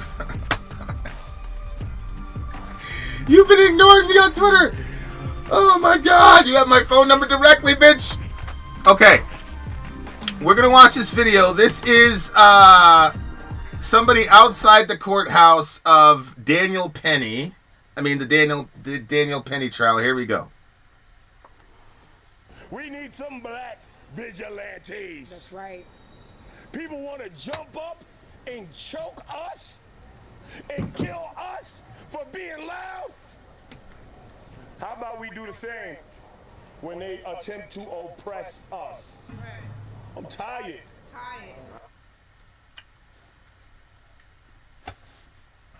Dear listener, we went from one side of vigilantism to another. First of all, what Mr. Penny did was not vigilante justice. What happened was, your boy was going up and down the train cart, being loud, yes, but also threatening people. And this guy is sort of betting that the majority of the people in America do not understand how this shit plays out in the subway system. Yeah. And he's right. Yeah. Dear listener, the subway is crazy. You get on the train, The guy could be the nicest person in the world, but you catch that motherfucker on the wrong day, they will threaten to kill you. I personally laid out like a 60, 70-year-old man one time. And the girl at the time was like, why did you do that? Because the dude got up in my face. He started yelling. I could smell the tequila on his breath. I said, yo, man, get away from me. And I laid him out. Had nothing to do with being a badass. I was like, I'm not taking no chances with this guy. I'm not taking any chances with you, bro. I got a girl here, all this. Nah, bro. I'm not taking no chances with you. So I laid the dude out, and we got off on the next stop. That shit can go sideways like that in New York City. Like that. This dude is out here going from cart to cart, threatening people, aggressively asking for money. Daniel Penny was not the only one on that dude. There's also a black dude holding him down, too. So is the black dude an accessory to murder, too? Is the black dude an oppressor as well? Dear listener, let me tell you something. I got 2 daughters. If for whatever strange reason my girls ended up on a fucking subway cart by themselves in New York City, I want Daniel Penny on that fucking train, don't you? Because one thing about New York that you'll also see is there's not a lot of intervention. There's a lot of, hey man, that's your business. So for what those 2 brothers did, that was a beautiful thing they did. I am sorry that dude died. I am very sorry he died. Everybody knows I'm a lover of my people. I can't even say Louis Farrakhan's name without saying the honorable somewhere. I'm a lover of my people. But bro, I'm from there. I've literally ridden on that train. That's how it goes in the city. The dude is running around, threatening people, talking all types of crazy shit, blah, blah, blah, blah, blah. I'm sorry that he died. I wish he didn't die. But Mr. Penny did the right thing. And for this guy to say we need some black vigilantes is fucking crazy. That was not vigilantism. And you and I both know that if they would have let that guy off and he decided he was going to flex on folks, it would have probably been a black woman who would have been the victim based on where that train was going and where it was coming from. But you don't know that because you're not on the subway system in New York City. But this guy knows the system. Why do we want to put this man in prison? 3/4 of the people in the cart were black. It's protecting everybody in the cart. What are we doing out here? No, if we don't start putting justice the way that it should be, people are gonna, what do you want to encourage people to not help out? I've been on the New York City subway. It is nuts. In the DC Metro, there are officers for more than half the cars. No NYC, no cops at all. In NYC, they'll have plainclothes detectives, but they're a limited resource and they can only put them in certain areas. So a lot of and when you really become a veteran of that system, you know when the DTs are there and when they're not. Mm-hmm. We knew. We would go up to them. We would go up to the DTs. Hey, what's up? What's up, officer?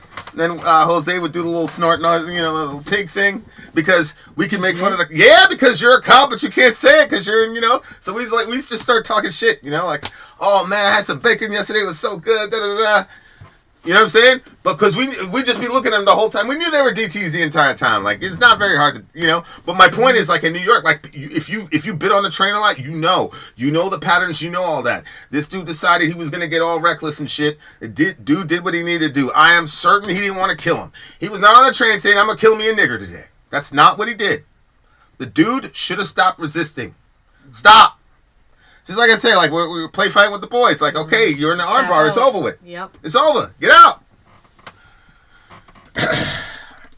If Daniel Penny was not acquitted, everybody would turn a blind eye out of fear of retribution. Then people, well, look, it's going to stop people from doing it anyway. Because I promise you, since that incident happened, right, and this acquittal happened, people are not going to say, well, okay, I'll go to trial. My name will get dragged. I'll get death. This guy's getting death threats. He's getting death threats. And then you have to get jammed up and put in prison. You're not going to help. You're not going to be like, oh, okay, he got off, so I'm straight. This man, he can never walk the streets again. He's probably going to have to move. Because this fucking moron came out here and talked about vigilante justice. This is the difference between what happened with the CEO and what happens here. This is not something that is happening on a systemic level. Your man was out there threatening people, all type of shit.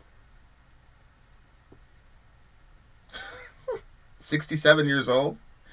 Says when it's 67 because you said there was this old guy who's 60 or something. I'm about to say, I'm like, what? I thought he was talking about Billy Carson because Billy said he was 70. Remember we tried to sell all that colloidal silver and shit? man, black people, man, like, it's either feast and famine with them niggas, bro. It's either feast and famine with us, bro. Be careful. Yeah, I don't say nothing, but it's either feast and famine. That's even weirder. I know who to ask for help on the DC Metro because they have vests and uniform. Yeah. Cops don't do that over there. They don't do that over there. And sometimes we send a girl to go flirt with them. They were so dumb. We did all types of dirt in front of them people. We sent a pretty girl out there with a big booty, walk by there and start talking to them, blah, blah, blah. Jim, Oh, wow. Yeah, New York is crazy. That's what I'm telling you. Like, the shit changes on a dime. I was going week two in high school in New York City. I'm at 149th and Grand Concourse. Here come this dude. They're arguing, blah, blah, blah. And he's like, step out the train, nigga, step out the train. The guy's like, nah. You want to fight? We'll fight out here, blah, blah, blah. He's like, all right, whatever, you a pussy. Door opens. The kid that was talking all this shit, telling everybody to get off the train, white dude comes in with his bracelet, his little briefcase, and the dude slashed his face wide open. Dude was leaking like a fucking leaking. I watched the entire thing. I'm like, the guy didn't even know that he was cut. Somebody said, yo, my man. And there's this pool of blood. He starts freaking out, losing his mind. Ah! You know what I'm saying? And that was like my third 2 weeks into Truman. That happened. And when that happened, I said, okay, that's not going to happen to me. That's not going to happen to me. But, like... You must have switched gears at that point. Yeah, I did. You know, like I know you've talked about it, but, like, your neurons in your brain must have switched at that point. 100%. Seeing something like that. That's exactly what happened. I didn't even, like...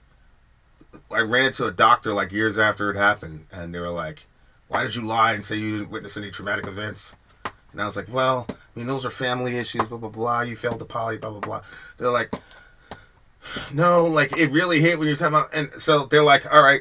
So they start going down, and then the train thing happened. They're like, oh, okay, that. And I was like, what? I'm like, I wasn't traumatized. I saw the thing happen. They're like, did it change your behavior? Yes. How long? For good? Trauma.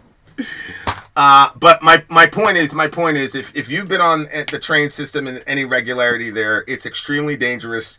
Things change at the drop of a hat. And even if the guy I'm sure he had nice videos where he was moonwalking and doing all this shit. I'm not saying the homie deserved to die, bro. I'm not saying that. I don't know what's going on with the homie. But again, I'm a man with daughters. I'm a man with a very beautiful wife. If for whatever reason my girl's on a train and I'm not there, I pray to God there's a Daniel Penny there. And so do you. I'm sorry this man died, but this whole, like, we need to get vigilante justice against our oppressors. He was the oppressor.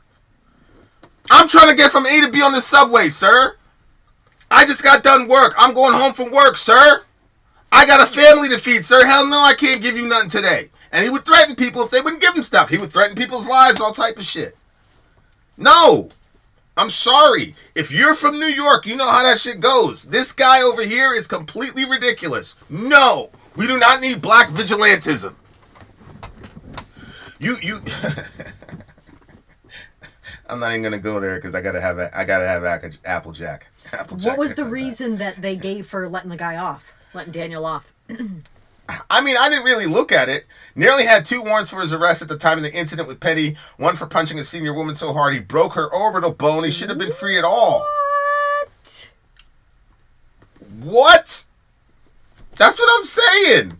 And I'm supposed to... Look, I feel bad for him, but this is the same thing. Oh, my God, that's the 7 bones that make up the eye socket. You remember the trans fighter, Fallon Fox? Yeah, I know. That's exactly what I was thinking. Broke her orbital bone. And I was trying to explain to people, women generally don't generate that kind of torque. Okay? Mm-hmm. They don't. Dudes do that. It's horrible. So, yeah, man, like, one place I have no interest in returning to is New York City. The vibes are crazy and not in a good way. Some woman was walking a pit bull on the platform. They let too much... Yeah, it's fucking... What's the platform? The subway. You're waiting for the Oh, and you got this giant ass pit bull out there. Like, this shit is just crazy, man. It's just a crazy environment. It really is a crazy environment. It's a real shock to your system. And, like, it doesn't matter how long you've been there. Like, you're just on a hyper vigilant, like, you're straight up just, ugh. I'm supposed to be out here mobbing the streets. You know what? I'm not mobbing nothing. I'm not mobbing nothing. Stop harassing people on the fucking train. Stop putting your hands on females. Man. Everybody, let me tell you something. Everybody in New York at that dude's age is carrying something. If that guy really intended to kill him, I'm sure he had something he could have done it with. That dude was an ex-Marine, all type of shit. The dude did his duty. He did his duty. And look, just a word of advice, whether you're in a real fight or even if you're just practicing, if somebody gets the lock-in, it's over. It's over. I've tapped out hundreds of times. I used to go up against them dudes in the organization or whatever. Like, all of them were like 10 times bigger than me. They've been studying shit forever. Mm-hmm. You know what I'm saying? The Krav Maga guy broke my ribs. Had to go out I had to go out. I didn't know my rib was broken though. I didn't know till like they because they put you through some random screenings after whatever, and they're like, "Oh, you got a cracked rib." I was like, "Oh, that was that." Oh my gosh! But it's just cracked. It wasn't. You know what I'm saying? The other one, that one fucked me up. I couldn't breathe, couldn't walk. That sucked pretty bad. And there was nothing. I had to go back out. So, but jeez. Yeah. No vest or nothing. It was her pet. Exactly. Yeah, an emotional support fucking pit bull. In New York. My emotional support animal. Yeah, no, New York is truly crazy. It really is. It really is. It really is. It really is. I think when I went to New York, I noticed that, okay, so like Maine has crazy people too. Like there's crazy people everywhere. By crazy, I mean less and less, like more and more detached from reality. And they usually end up believing, like, you know, I was like talking to this one woman and she was saying that the gargoyles in the church across the street was the government watching her. Yeah. And she was absolutely convinced. There was no convincing her otherwise. I mean, I tried to ease her mind, but she was looking at me like, look at you. You know, you don't know anything. You know what I mean? But when we went to New York, like the couple times that I went to New York, I definitely felt like when you met somebody that was like crazy or whatever, I hate calling people crazy, but like, you know, like when you met somebody that was like that, it seemed like this could go anywhere. Like this person could walk away. They could start like, you know, friggin' flailing around, turning into a maniac on the ground. They could slice your throat. They could pass you a Bible. Pass you a Bible. Yep. They all look the same. It was really weird. Yes. They really do. Yeah. The guy that's going to pass you the Bible, the guy that wants you to spend $10 on a plastic rose, and the guy that's about to cut your face open, they all look the same. Like, you don't know. Yeah. He also kidnapped a 7-year-old girl. Man, under the fucking jail. If that's where, man, Google that shit. That nigga, if you kidnapped a 7-year-old girl and they put that white boy in trial, and then we're supposed to go over, I'm supposed to protest over this nigga, man. Google that shit, please. What was his name? Jordan Neely? Jordan Neely, yeah. Please Google that. You kidnapped somebody? I'm supposed to feel bad for this nigga? What kind of clown world are we in? Where are we? What? This cannot be real. I'm not saying you're wrong, bro. I just gotta look. I gotta find it. I gotta see it myself. Look at this. Jordan Neely slugged a 67-year-old woman. Oh shit, 67-year-old. Yeah. He kidnapped us. That was Vivek Ramaswamy. Okay. Where would we look? Go right there. This? Yeah. Command F that, and then just type kidnap or KID.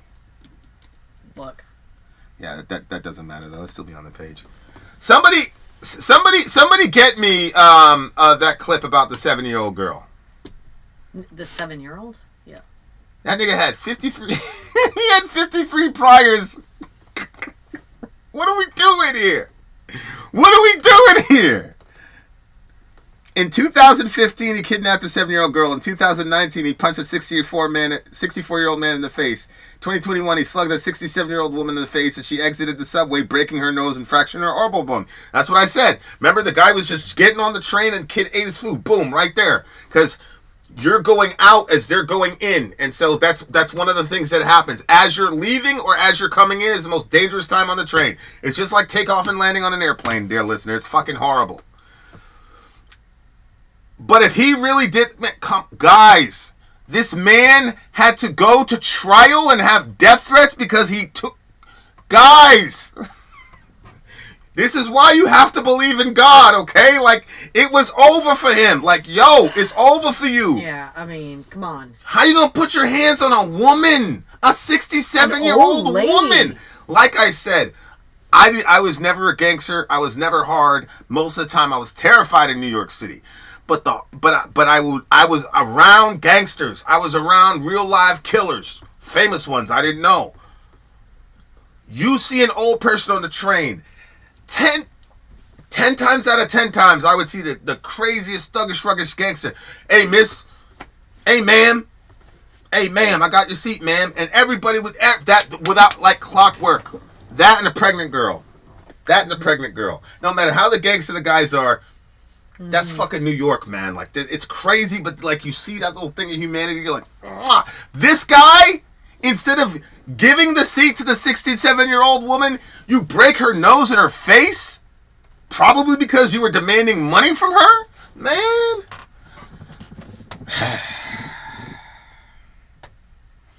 I'm sorry, man. The people being like, NYC failed Neely. Yeah, it had him saying he wants to go to Rikers and is trying to take someone out when he was supposed to already be in prison. Look, pray for Mr. Penny. I'm very sorry for Mr. Neely's family. Okay? But thank God that this man, he should sue. I don't know if he can. I don't know what the laws are in New York City, but there should be some sort of thing for this man, because this man got nothing but death threats, all type of shit.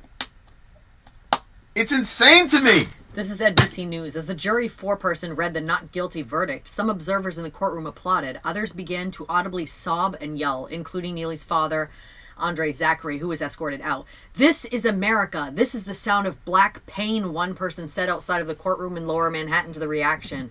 Chants of no peace, no justice, no peace could be heard echoing from outside.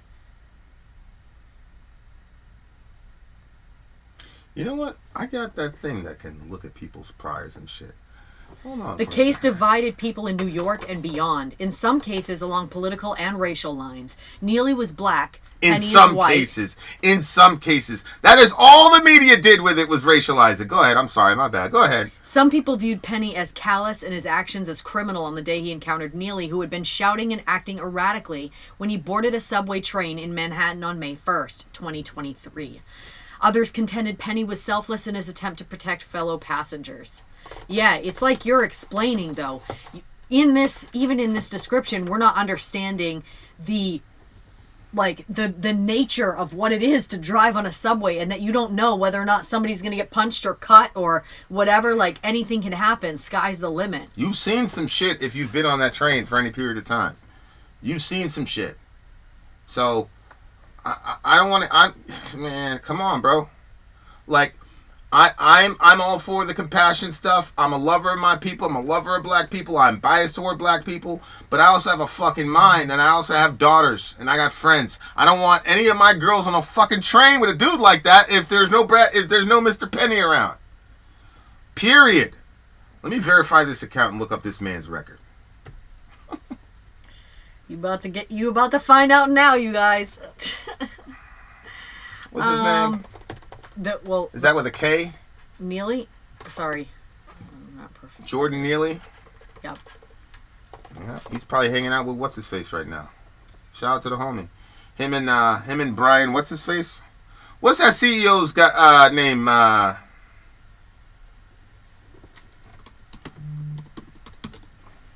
What's that CEO's name that just got murdered? Brian Thompson. Yeah. So Jordan Neely and Brian... Maybe Jordan Neely could show Brian Thompson some of his moonwalking magic, you know? Oh, no. What do we got? Oh, here we go. How old was he? 30 or 36? Hold on. Talk to the A people. 30-year-old homeless man. Yeah, okay. So that's definitely him. Yep. Okay. Yeah, so... Oh, yeah, I can bring up the comment section again now. Talk to the people. Oh, my word. I mean, what do you guys think? I wonder if I can put up a poll over here. It's just... I got his phone some number. of the shit. There goes his phone number. Call him. Call him live. That's fucked up. See? I would do that. That's shit. fucking I horrible. would do that. And this man was everywhere. Quebec. Oh my gosh. No, I was thinking you were calling the other guy. I actually wasn't making a joke there when I said call him. Because that guy didn't make it. I was actually talking about the other guy for some reason. Okay, so he got jammed up in Arizona. Yeah, but just anything significant. Like, you know what I mean? Like... Well, criminal. He had a traffic charge, and he was driving with some weed apparently in his car. Misdemeanor, first degree. Yeah, but I want to know, like, what do we have for violent stuff? Yeah, I'm literally looking at the record right now. Okay. Just talk to the people while I try to look at it. I mean, he's got a pretty high, complaint dismissed by city attorney. I wonder if he knew somebody up in there.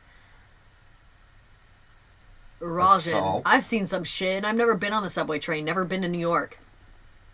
Who said that? Rajan. Ryu. Ragin' Ryu. Oh, is that That's my Ragin? boy. And here's Dwayne just, saying nobody cares what he thinks because he's indigenous. Okay. Donald says, wife and I visited New York 1970s, 90s, and 2021. 70s and 2021 were horrible. 90s, great place. What's happened? Yeah. Is that what you'd say too? Well, 90s was the Giuliani era. And last couple of years has been the other liberal whatever. Look, Giuliani was terrible. He was a racist, but he cleaned the place up. He did. And then there was all this abolish the police bullshit and all the rest of it. It just... man. But, it's one of the reasons why the excitement of the city is cool, especially when you're young, but I knew, there's no way I'm going to raise my kids in this milieu, man. It was just too crazy. It's just too crazy. This guy, look, man, he's got a record a mile freaking long.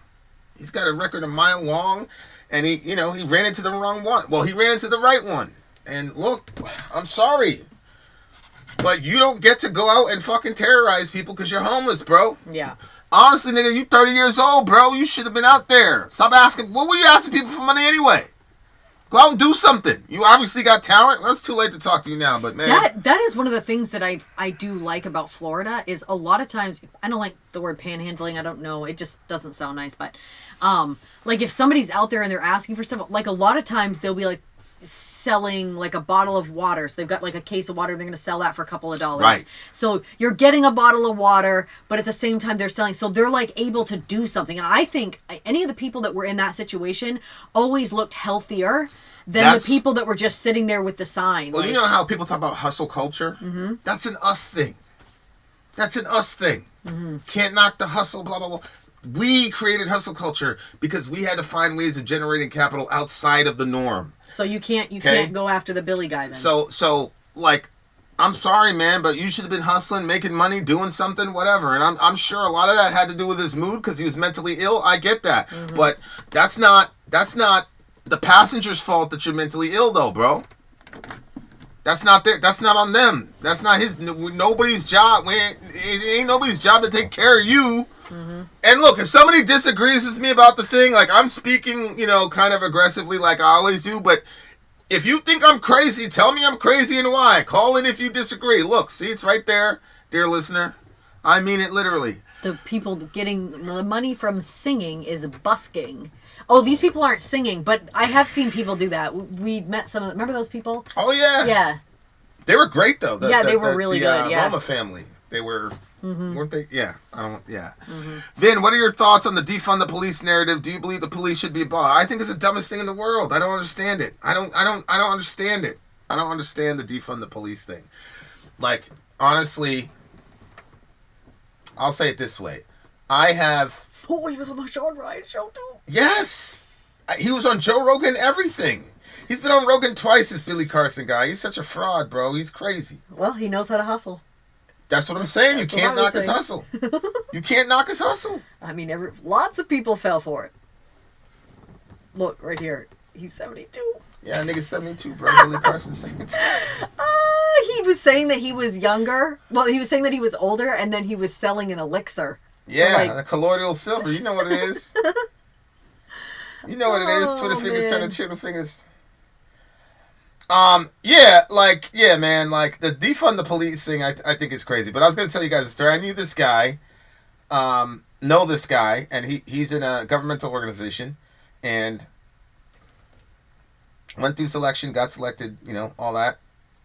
His first trip out, and he's in he's in Houston, Texas. First trip out, he's looking. They're going for most wanted. Okay, he's the most wanted guy. So they ID this dude, they PID him, and okay, that's him. So obviously, dude's on this side. They had a flanking position on dude. Stop the car, and the guy says, "Keep your hands on the steering wheel." The guy won't put his hand on the steering wheel. This, you know, he's got his weapon trained on him and shit. Get your hand on the steering wheel. He won't get his hand off the steering wheel. The guy's partner's on the other side, so he's got his weapon, and finally, dude opens the door and you know, jams him up, puts the arm up and whatever, and there's a 9mm under the dude's seat. I said, "You should have shot that nigga, bro." And he starts going over his training and de-escalation and all these other things. Now, because it's a whatever type organization, they almost have unlimited resources as far as training goes. So he had top-notch training, and even though the guy had a weapon, he executed it perfectly, exactly the way that he was trained. And my point, this is kind of what informs my understanding of defund the police. A lot of these people, when you join the police force, they're not looking to put themselves in death-defying situations. Like, we saw this. Mm-hmm. I mean, I saw it face to face in Maine when the active shooter was out there, and them cops were terrified. Yeah, I just heard about it. We had we had civvies walking around with guns, sending out perimeters and shit, looking for this dude, and the police officers were terrified. Yeah, them dudes. I'm sorry, they do not join the force in the Maine, especially just regular cops. They don't join the force because they want to get in the shit. They want to write people up. Yeah, harass people a little bit, do your 20 years, get your pension, and call it a day. Mm-hmm. That's what they're not into losing their life. So when they get in a situation and they're terrified for their lives, there's not much difference between them and you, because they haven't been stress tested and put in situations and know how to de-escalate, take care of your heart rate, all those other things, go through the checklist before you go and you know, raise your weapon. Like, there's things that you can do that you train into muscle memory. Like, for example, people, the Navy SEALs, blah, blah, blah. Like, look, man, if you give anybody that amount of rounds and that amount of range time and that kind of instruction, everybody's going to come out an A1 shooter. Like, you'd have to try to suck, right? Like, so we need to invest more capital in training police so that they understand that there are progressions you can go through without freaking out and losing your mind because you've already let yourself get into a situation.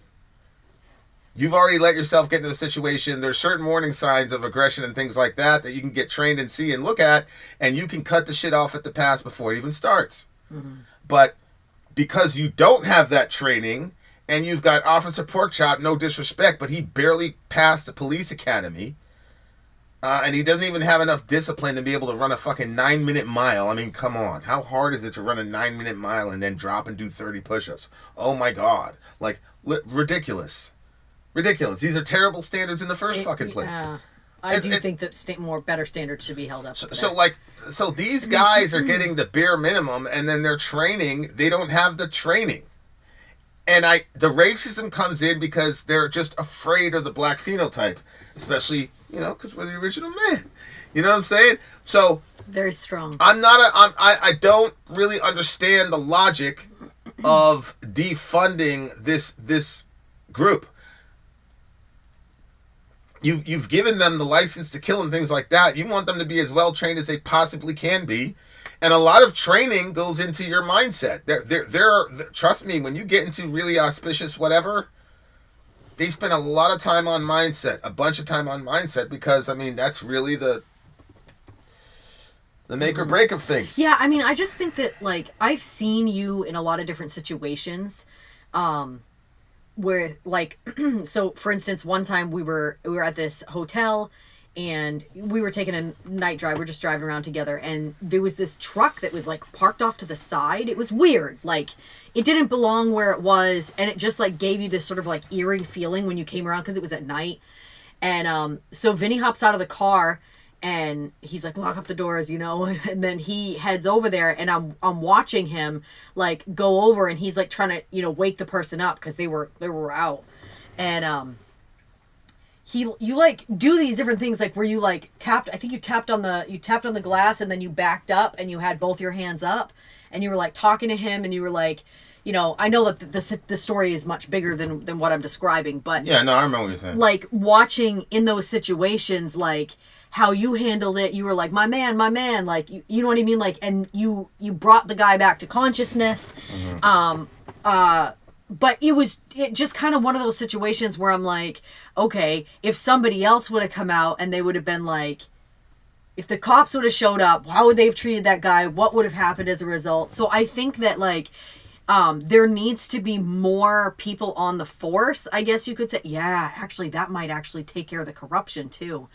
If you had more people on the force that were like the kind people, like the kind-hearted people that want to help based off of that. So they're there to like talk you off the ledge. They don't have any weapons, but they're not going to show up by themselves. I mean, the weapons are going to be there, but it's kind of like the good cop, bad cop thing, but it's just the, like if we need to, the weapons are going to be there. But there's people trained in de-escalation and, you know, whatever. I think the cops should be trained on that as well. They are. What? They are trained on de-escalation. The problem that the cops have, I mean, on one aspect, you're just like, this guy's just being a dick. People don't understand how people's fair responses operate. So if you've got a fight or flight mechanism, you got a guy that's mostly flight, which is that way, but the threat is that way, right?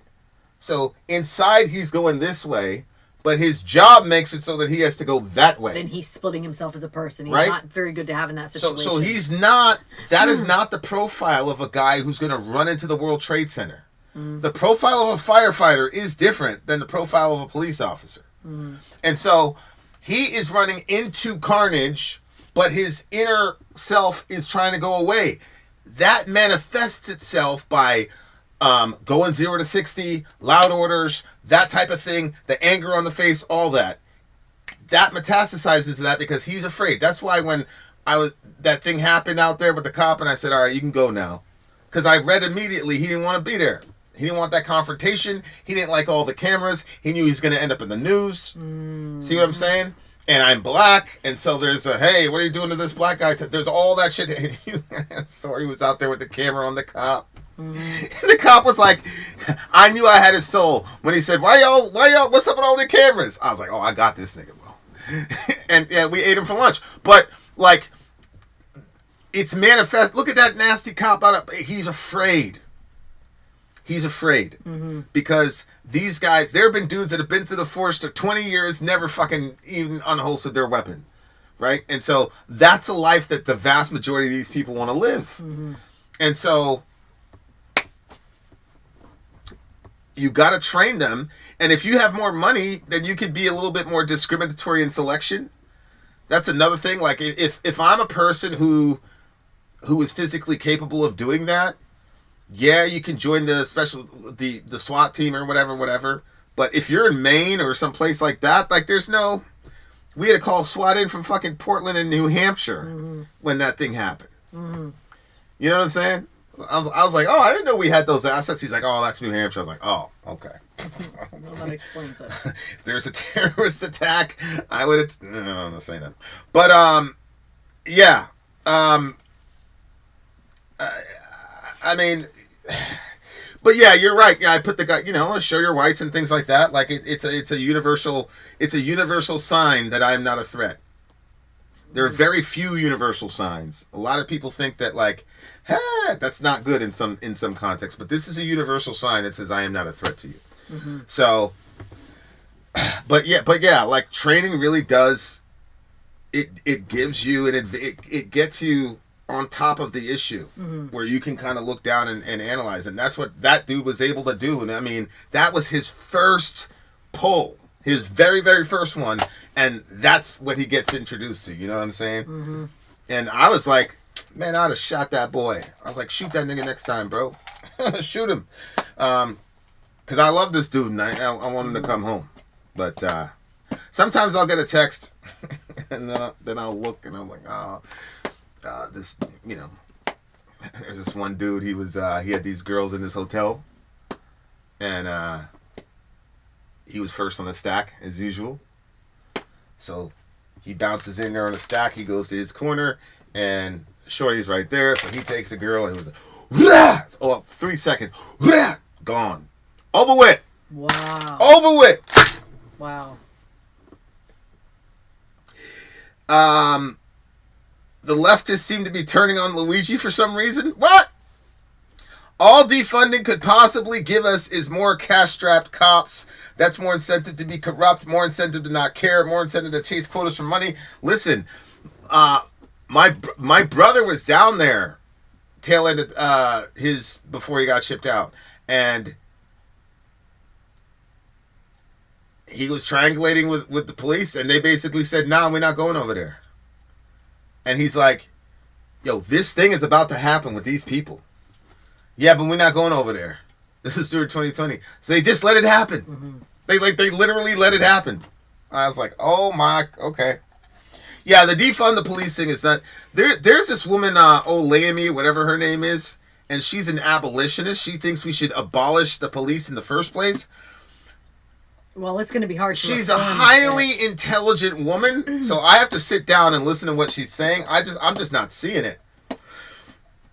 I am just not seeing it.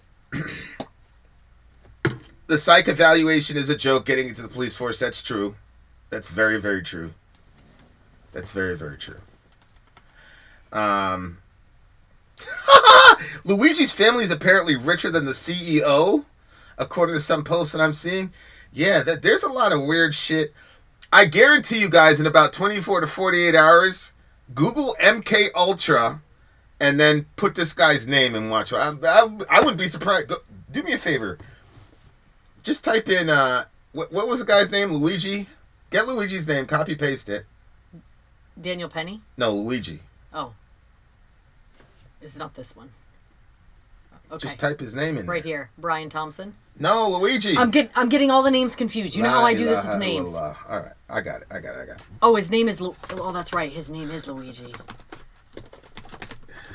You were killing me, bruh. Yeah. Luigi Mangioni. Luigi Mangioni. Alright. Watch. Let's see. MK Ultra. Let's see.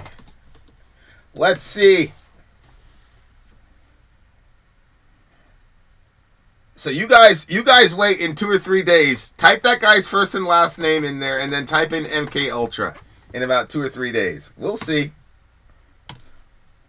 Look at this. What did I tell you? Already. That means that was one of the comments on the he doesn't look good. Oh, I mean, he probably hasn't slept. Was this before or after? This is when they jammed him up. Oh. Yeah. Man. Uh-huh. Yeah. All right, guys. All right. Look, see, there you go. MK Ultra. I'm not making fun of that, though. That is real, but it is what it is. All right, guys.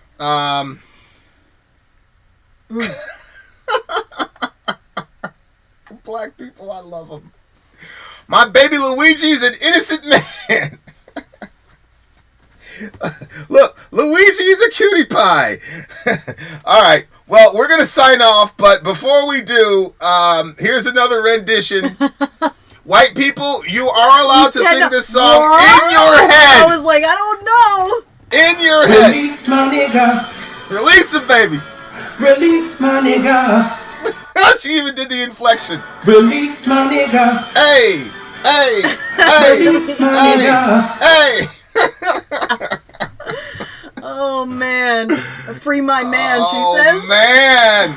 Release my nigga. Free him. Wait, she misses her. Wait, is that her? Release my nigga. It says she miss. Wait, is there something here? What? Oh my god. Okay, forget it. I didn't know if this was, there's a little family there. I didn't know. Moving right along. Look at the way I'm being looked upon. Thoughts on Jay-Z? My thought on Jay-Z is that I have no idea. It's about those parties? I would not. Well, there's a 13-year-old claiming that he raped her. Oh my gosh. I don't know. I really don't know. But I think I have a bias against all those people in that world. Because I just think that those people, they lived decades in a different segment of reality than the rest of us. And I just think that things that are normal to them and logical and reasonable to them, they're like people have no idea like how far gone these people's mindsets are. It's Trump. I have never worked with Trump directly, but I've worked with people that work with Trump. And he, by all accounts, is pretty much the same guy 100% of the time. And I would be a lot quicker to believe that Jay did something to a 13-year-old than Trump. Well, didn't they say Trump is going to release the manifesto for not the manifesto, but the Epstein list? The Epstein list. Yeah, I'll believe that when I see it. Oh. Well, if he does, if Jay-Z did it, his name will be on that list too, I'm sure. Delaney said, bruh. Jay-Z did everything folks said he did. You don't have close friendships with R. Kelly, did he? Diddy and Weinstein, if you're a good man who could never.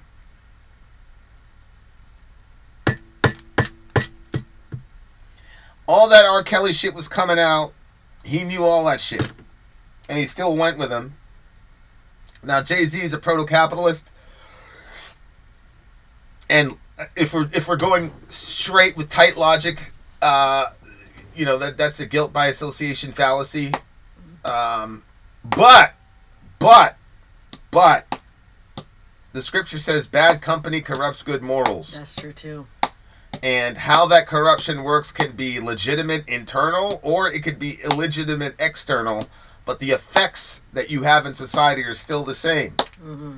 And so I honestly, truly do not know. I just know that world has a bunch of deviancy in it. There's a lot of money for PD, personal detail for security for those guys. But in the industry, like there's a lot of jobs that people won't take, and it's always those guys. You would think that it would be some politician in Eritrea or something like that, where it's really dangerous. But the worst assignments are taking care of those people because they're just different.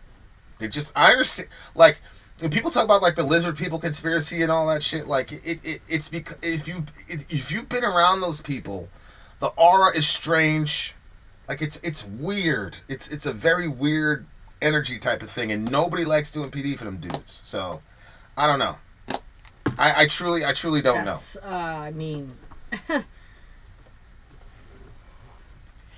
it's one thing to have a loose connection to the bad person, but I mean, he went on tour. Matt. He did a bunch of songs. Yeah. That was when one of the tapes came out with the little girl. He also had a questionable relationship himself with Aaliyah. And on top of that, Foxy Brown was like 14, 15 when Jay-Z was writing rhymes, and the song was sexual. It was a very sexual song, and she was singing that at like 14, 15 years old, and he wrote that for her, and they were both on the song together. Who was the one singing, age is nothing but a number? Aaliyah. Yeah. And he was associated with Aaliyah as well. Yeah. That's what I'm saying. Yeah. So, good morning. Yeah. Good morning. Yikes.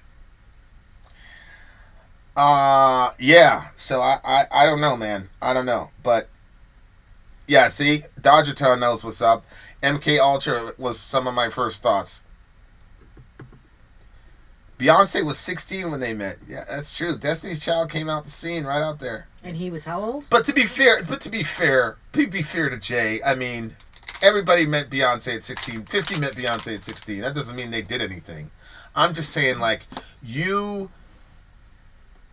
those tapes came out, and there wasn't really a big Facebook presence at the time. You know, like how news has traveled 0 to 60 now. It's not like that. But there was enough time to where it was like, what the fuck are you doing with this guy, man? You got him on tape doing all types of weird shit to these little kids, man. And it was out. The tape was out. So, like, you could see that what the fuck he was doing to these girls. I don't understand how you... I remember me and my brother got in an argument about it. He said I was being judgmental. And I was being judgmental. Because I was saying he's never going to repent. And he was saying, how can you know that? You know? But, yeah, I don't know. I don't know. It just sucks, though. Like, because Puffy's a horrible person, but, like, he had the soundtrack to my life for some of the most formative moments in my life. Mm-hmm. Like, he was in the... Like, literally, the first time I saw somebody get shot, I was listening to Biggie. Wow. Give it a look. Give it a look. Bum, bum. Have a nice dream. And then really? fucking... Yeah, it's me, Mario, Marcus, and we were sitting there vibing. Give it a look. Give it a look. And then, yeah, we saw all these people start running down the street to the bodega. I'm like, what the fuck? We ran out, and there's a guy laid out. So, like, the dude was like a soundtrack to my life, man. Like, there's so many songs. When I hear Benjamin, like, my thoughts go to, like, oh, my God. Like, you know what I'm saying? Like, I was having a little moment yesterday with the music. It's a different kind of music, but... So, it just sucks, man. It's like, fuck, man. Like, this guy... Everybody looked up to Jay-Z when we were in high school, bro. Everybody. Like, he was, like... Because, like, you had the Wu-Tang guys, and they were just in their Timberlands and their big jeans, and it was like, this is real masculinity, And then Puffy went the opposite way and had everybody in shiny suits and shit, and pastel colors and all that. So you had the Wu-Tang guys that are like, look at these niggas in pastel suits and shiny suits and shit, being all shiny and shit. We're out here with the real... Jay was kind of like... He was able to go in the middle. Like, you took him way more serious than Puff or anybody there, and then... He was kind of like above the whole street nigga shit. Like he was like the Barksdale. Well, you don't know because you don't watch The Wire, but like yeah, he was kind of like a mob boss type persona. You know, like he was above it all. But man, terrible. Everyone met her then, but there's.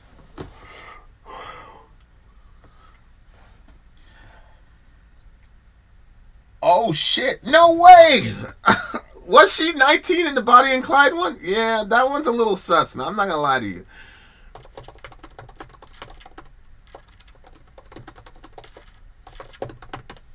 How old was that?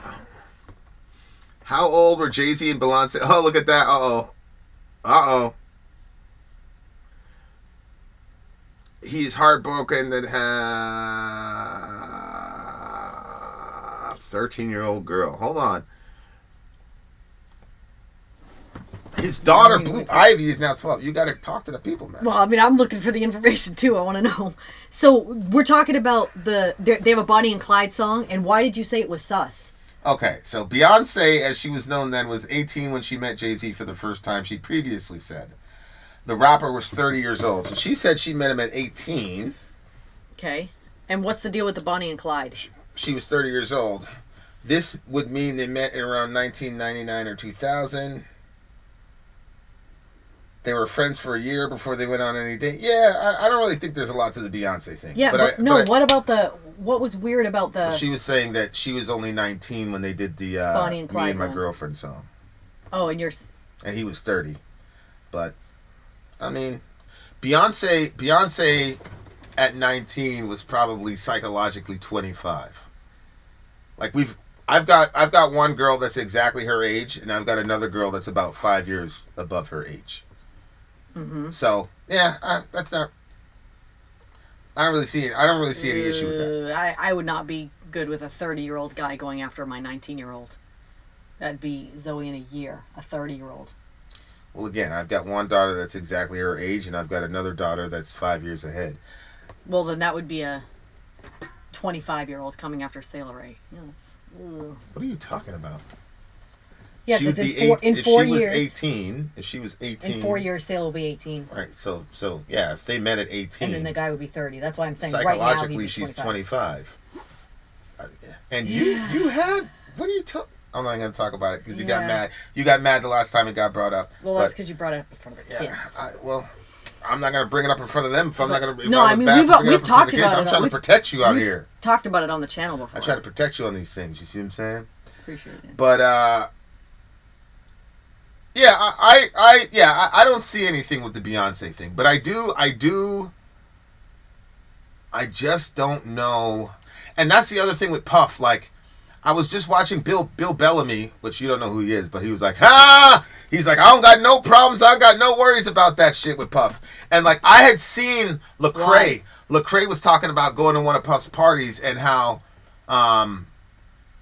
his friend was like, yo, you probably gonna want to leave by 11 o'clock. Oh, yeah. And Lecrae was like, what are you talking, man? I'm good, blah, blah, blah, blah, blah, blah, blah. And then, like, 11 o'clock hit, the witching hour hit, whatever the time was, and he was like, okay, I'm going home.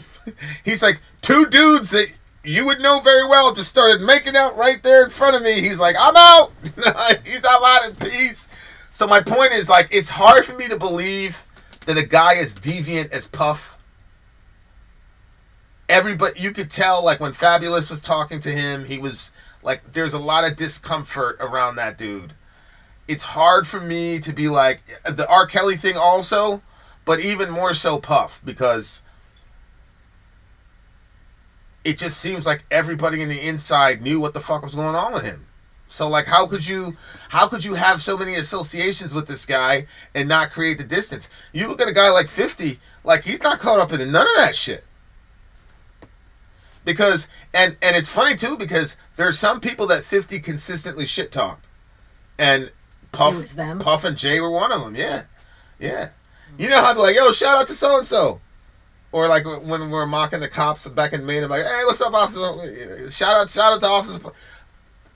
That was because 50 used to do that to Jay all the time. Because, I don't know. Yeah, I'm sorry. You just can't... I have a hard time. You were around Puff for all those times, went to all his weirdo, not all of his parties, but you went to a lot of them.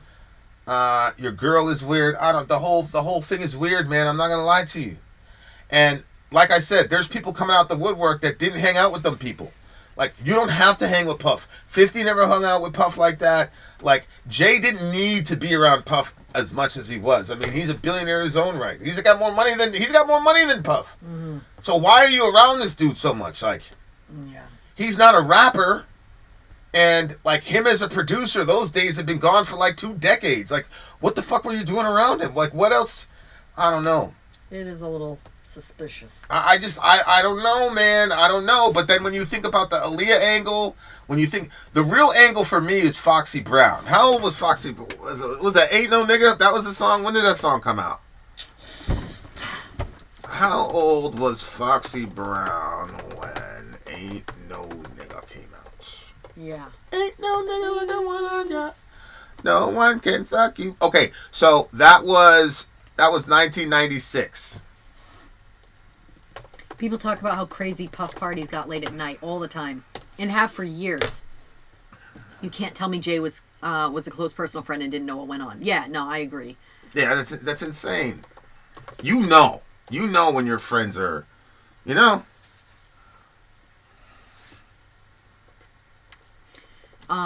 Was Cat the snitch? What do you mean? I mean, he was saying it. Cat Williams was saying it. What was going on? I don't know. Dwayne, most of the celebrities live in their own world, very cult-like. They paint a pretty picture in public, but are very dark secrets. Okay, I was wrong. She was born in 78. Ain't No Nigga came out in 96. She was 18. This is what I'm saying about Jay. Like, he's right at the boop. See what I'm saying? Like, she's 18. She's legal. But he knew her, like, from before. So, I don't know. I don't know, man. I don't know. Jay was a lot more intelligent with it. So I think, I think that he's going to be a harder guy to snatch up. But I do think that his reputation is going to take a hit. That should be the official logo. That's a badass logo with that eagle. Yeah. I mean, these people are just sick all around. But it just sucks because these are people that really shaped a whole generation of people. Yeah. And it's weird, like, none of us came out like that. Like, because those weren't the people in the videos. The people in the videos were all, like, grown women and shit. You know what I'm saying? Like, we had this one dude on the block that was weird. And he got purged pretty quick. But he was bragging about whatever. And Ed was like, yo, that bitch was, like, 12 years old, bro. I was like, what? 12 years old? And that guy disappeared. I don't know what the fuck happened. He probably left. I don't think anybody did anything then, but he left because when dudes are coming back from jail, certain dudes from the block will leave. Like, that's another thing about living in New York City. Oh, so-and-so's coming home in a couple... What? Wow. Certain people, you just won't see them again, you know? All right, guys. Cat Williams didn't say other people had... People just took him a bit more seriously because he doesn't come across... Yeah, he's definitely an outsider, and they've definitely tried to assassinate his character millions of times. And so, like, I've got... It's heavy believability. I'll say this. If Cat didn't come out and say Jay was innocent, I would say it's a problem. You see what I'm saying? But yeah, man, you can't do that shit, man. Like, you cannot. But these people think that they're invincible because they're able to buy themselves out of everything. And you know what? I think Jay's smart enough to where he's not going to have these glaring holes like Puff did, and I think he's going to get off. But that thing is going to be on his jacket for the rest of his life, though. Remember I sent you that thing about Jay and Beyonce and all that stuff like a year ago? You were like, nah. What do you mean Jay and Beyonce? Well, it was Jay. It was talking about them, but it had it Jay-Z in there, and it was something about him with that girl that he was dating before, and then all of a sudden the girl was pregnant, and then she went missing. I mean, she got killed, and... Oh, the conspiracy stuff where Jay had this girl killed because of a pregnancy scare. I don't believe that. You don't believe any of that? No, I don't believe that. For what? What do you mean? She was Beyonce pregnant. already stayed with him after she cheated on her. Well, yeah. They're going to orgies together, one supposedly. Thing about They're cheating, going to orgies together, it's supposedly. another kid that was at the same time as she was going to have her kid. I know, babe, but no? it's very hard for me to believe that. So you extremely difficult for me to believe that. And like, you know almost impossible. It was the girl's gynecologist too that was doing some talking as well. You think that's weird too? No, that's what Jaguar said. No, I was reading it in a thing. I couldn't quote it from where. Yeah, I don't believe that Beyonce had a girl killed because Jay got her pregnant. I don't believe that. That's par for the course in that world. Like, you know, I but let's see. Do you think Trump will release a Diddy party list? Epstein, I want to know because they were government actors that were working with this guy. I do not want a list of celebrities who are running around doing all types of weirdo shit with kids. I don't want to know, to be honest with you.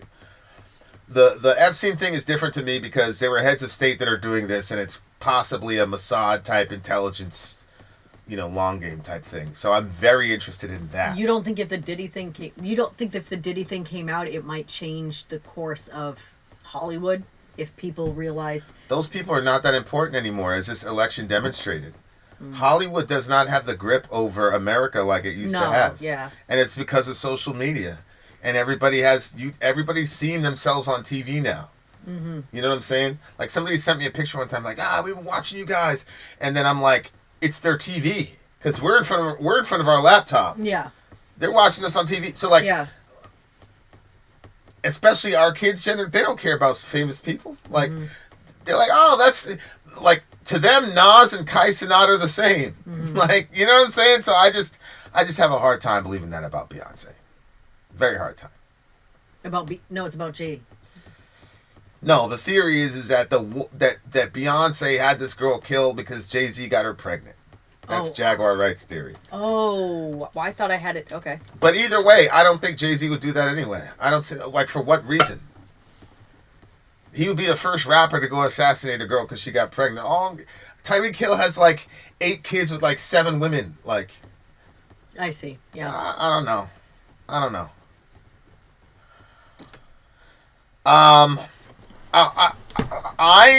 I'll tell you what. The assassination attempt relative to Trump made me say, okay, he's an outsider.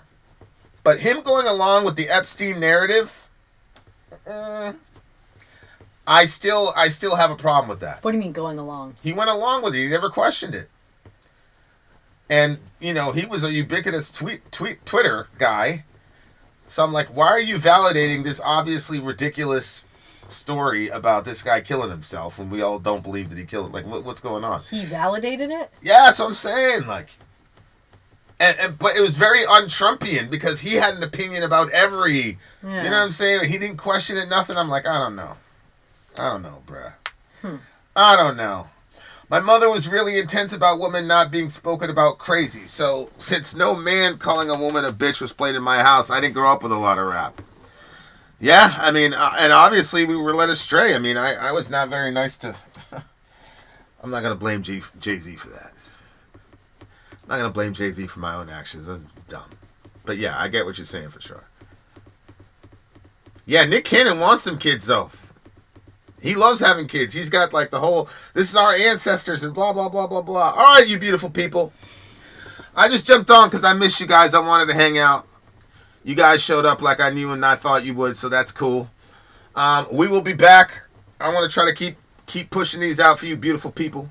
Got a stream tomorrow night on the other channel. If you're inclined on the musical side, we got a stream on the, what is it, a 6 or 8 song? I don't know. I'm not prepared to answer that. It looks like 1, 2, 3, 4, 7 maybe. Oh, that's DJ Ben. Okay. All right, you beautiful people. We out of here. Much love to all you beautiful people. Shout out to everybody in the Twitter world. Glad you guys like that thumbnail. Come through. Shout out to Big Homie Rancher Matt. Go like, share, comment, subscribe his channel. As I said, if you want to be in Middle America, this man right here is really the boss. He runs the shop. So check him out. Nick does pregnancy shoots with those ladies, talks about the kids all the time. He has no motivation to try any cover-up. I think she's agreeing with you. I think she's saying, well, yeah, Nick Cannon has all them kids, but he wants all them kids. Whereas Jay-Z... just wanted the thing with Beyonce. Yeah. This is the problem. Make a decision. You cannot have everything. Life is about sacrifice and balance. And the minute people start trying to have everything, that's when shit goes crazy. Prioritize what's important and go after that. And let the other shit fall where they may. That's my philosophy, but hey, do what you will with it. Much love to all you beautiful people. We're gonna be back here. Thank you guys for participating in the discussion. Thank you for coming to the channel. You know what that is? Good morning.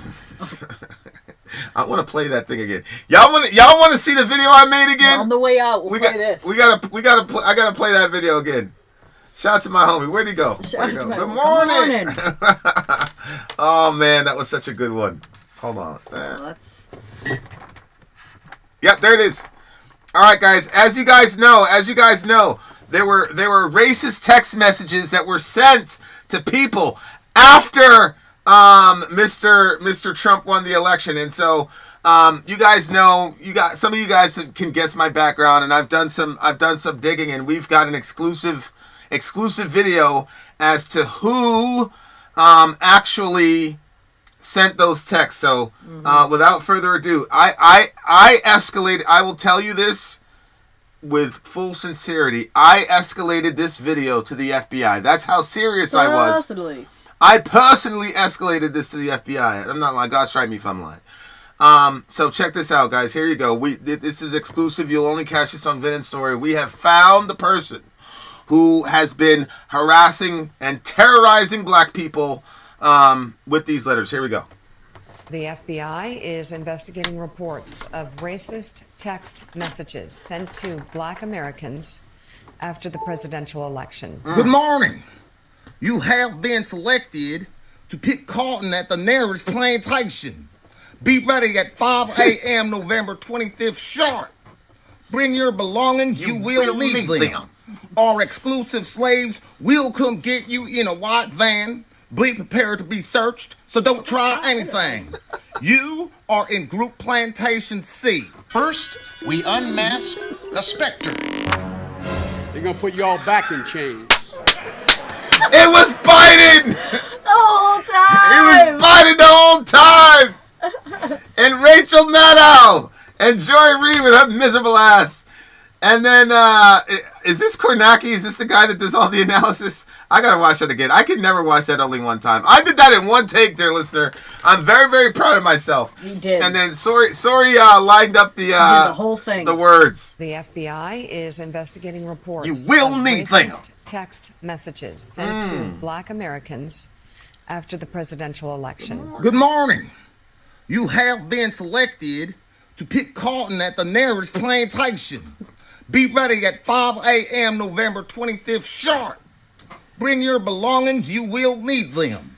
Our exclusive slaves will come get you in a white van. Be prepared to be searched, so don't try anything. You are in Group Plantation C. First, we unmask the Spectre.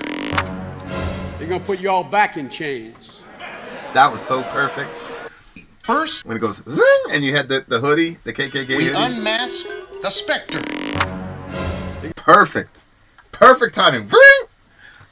Vinny directed y'all the back entire in thing. chains. I didn't even know what we were making Our until it was done. exclusive I'll slaves put y'all back will in come chains. get you in a white van. Be prepared to be searched. So don't try anything.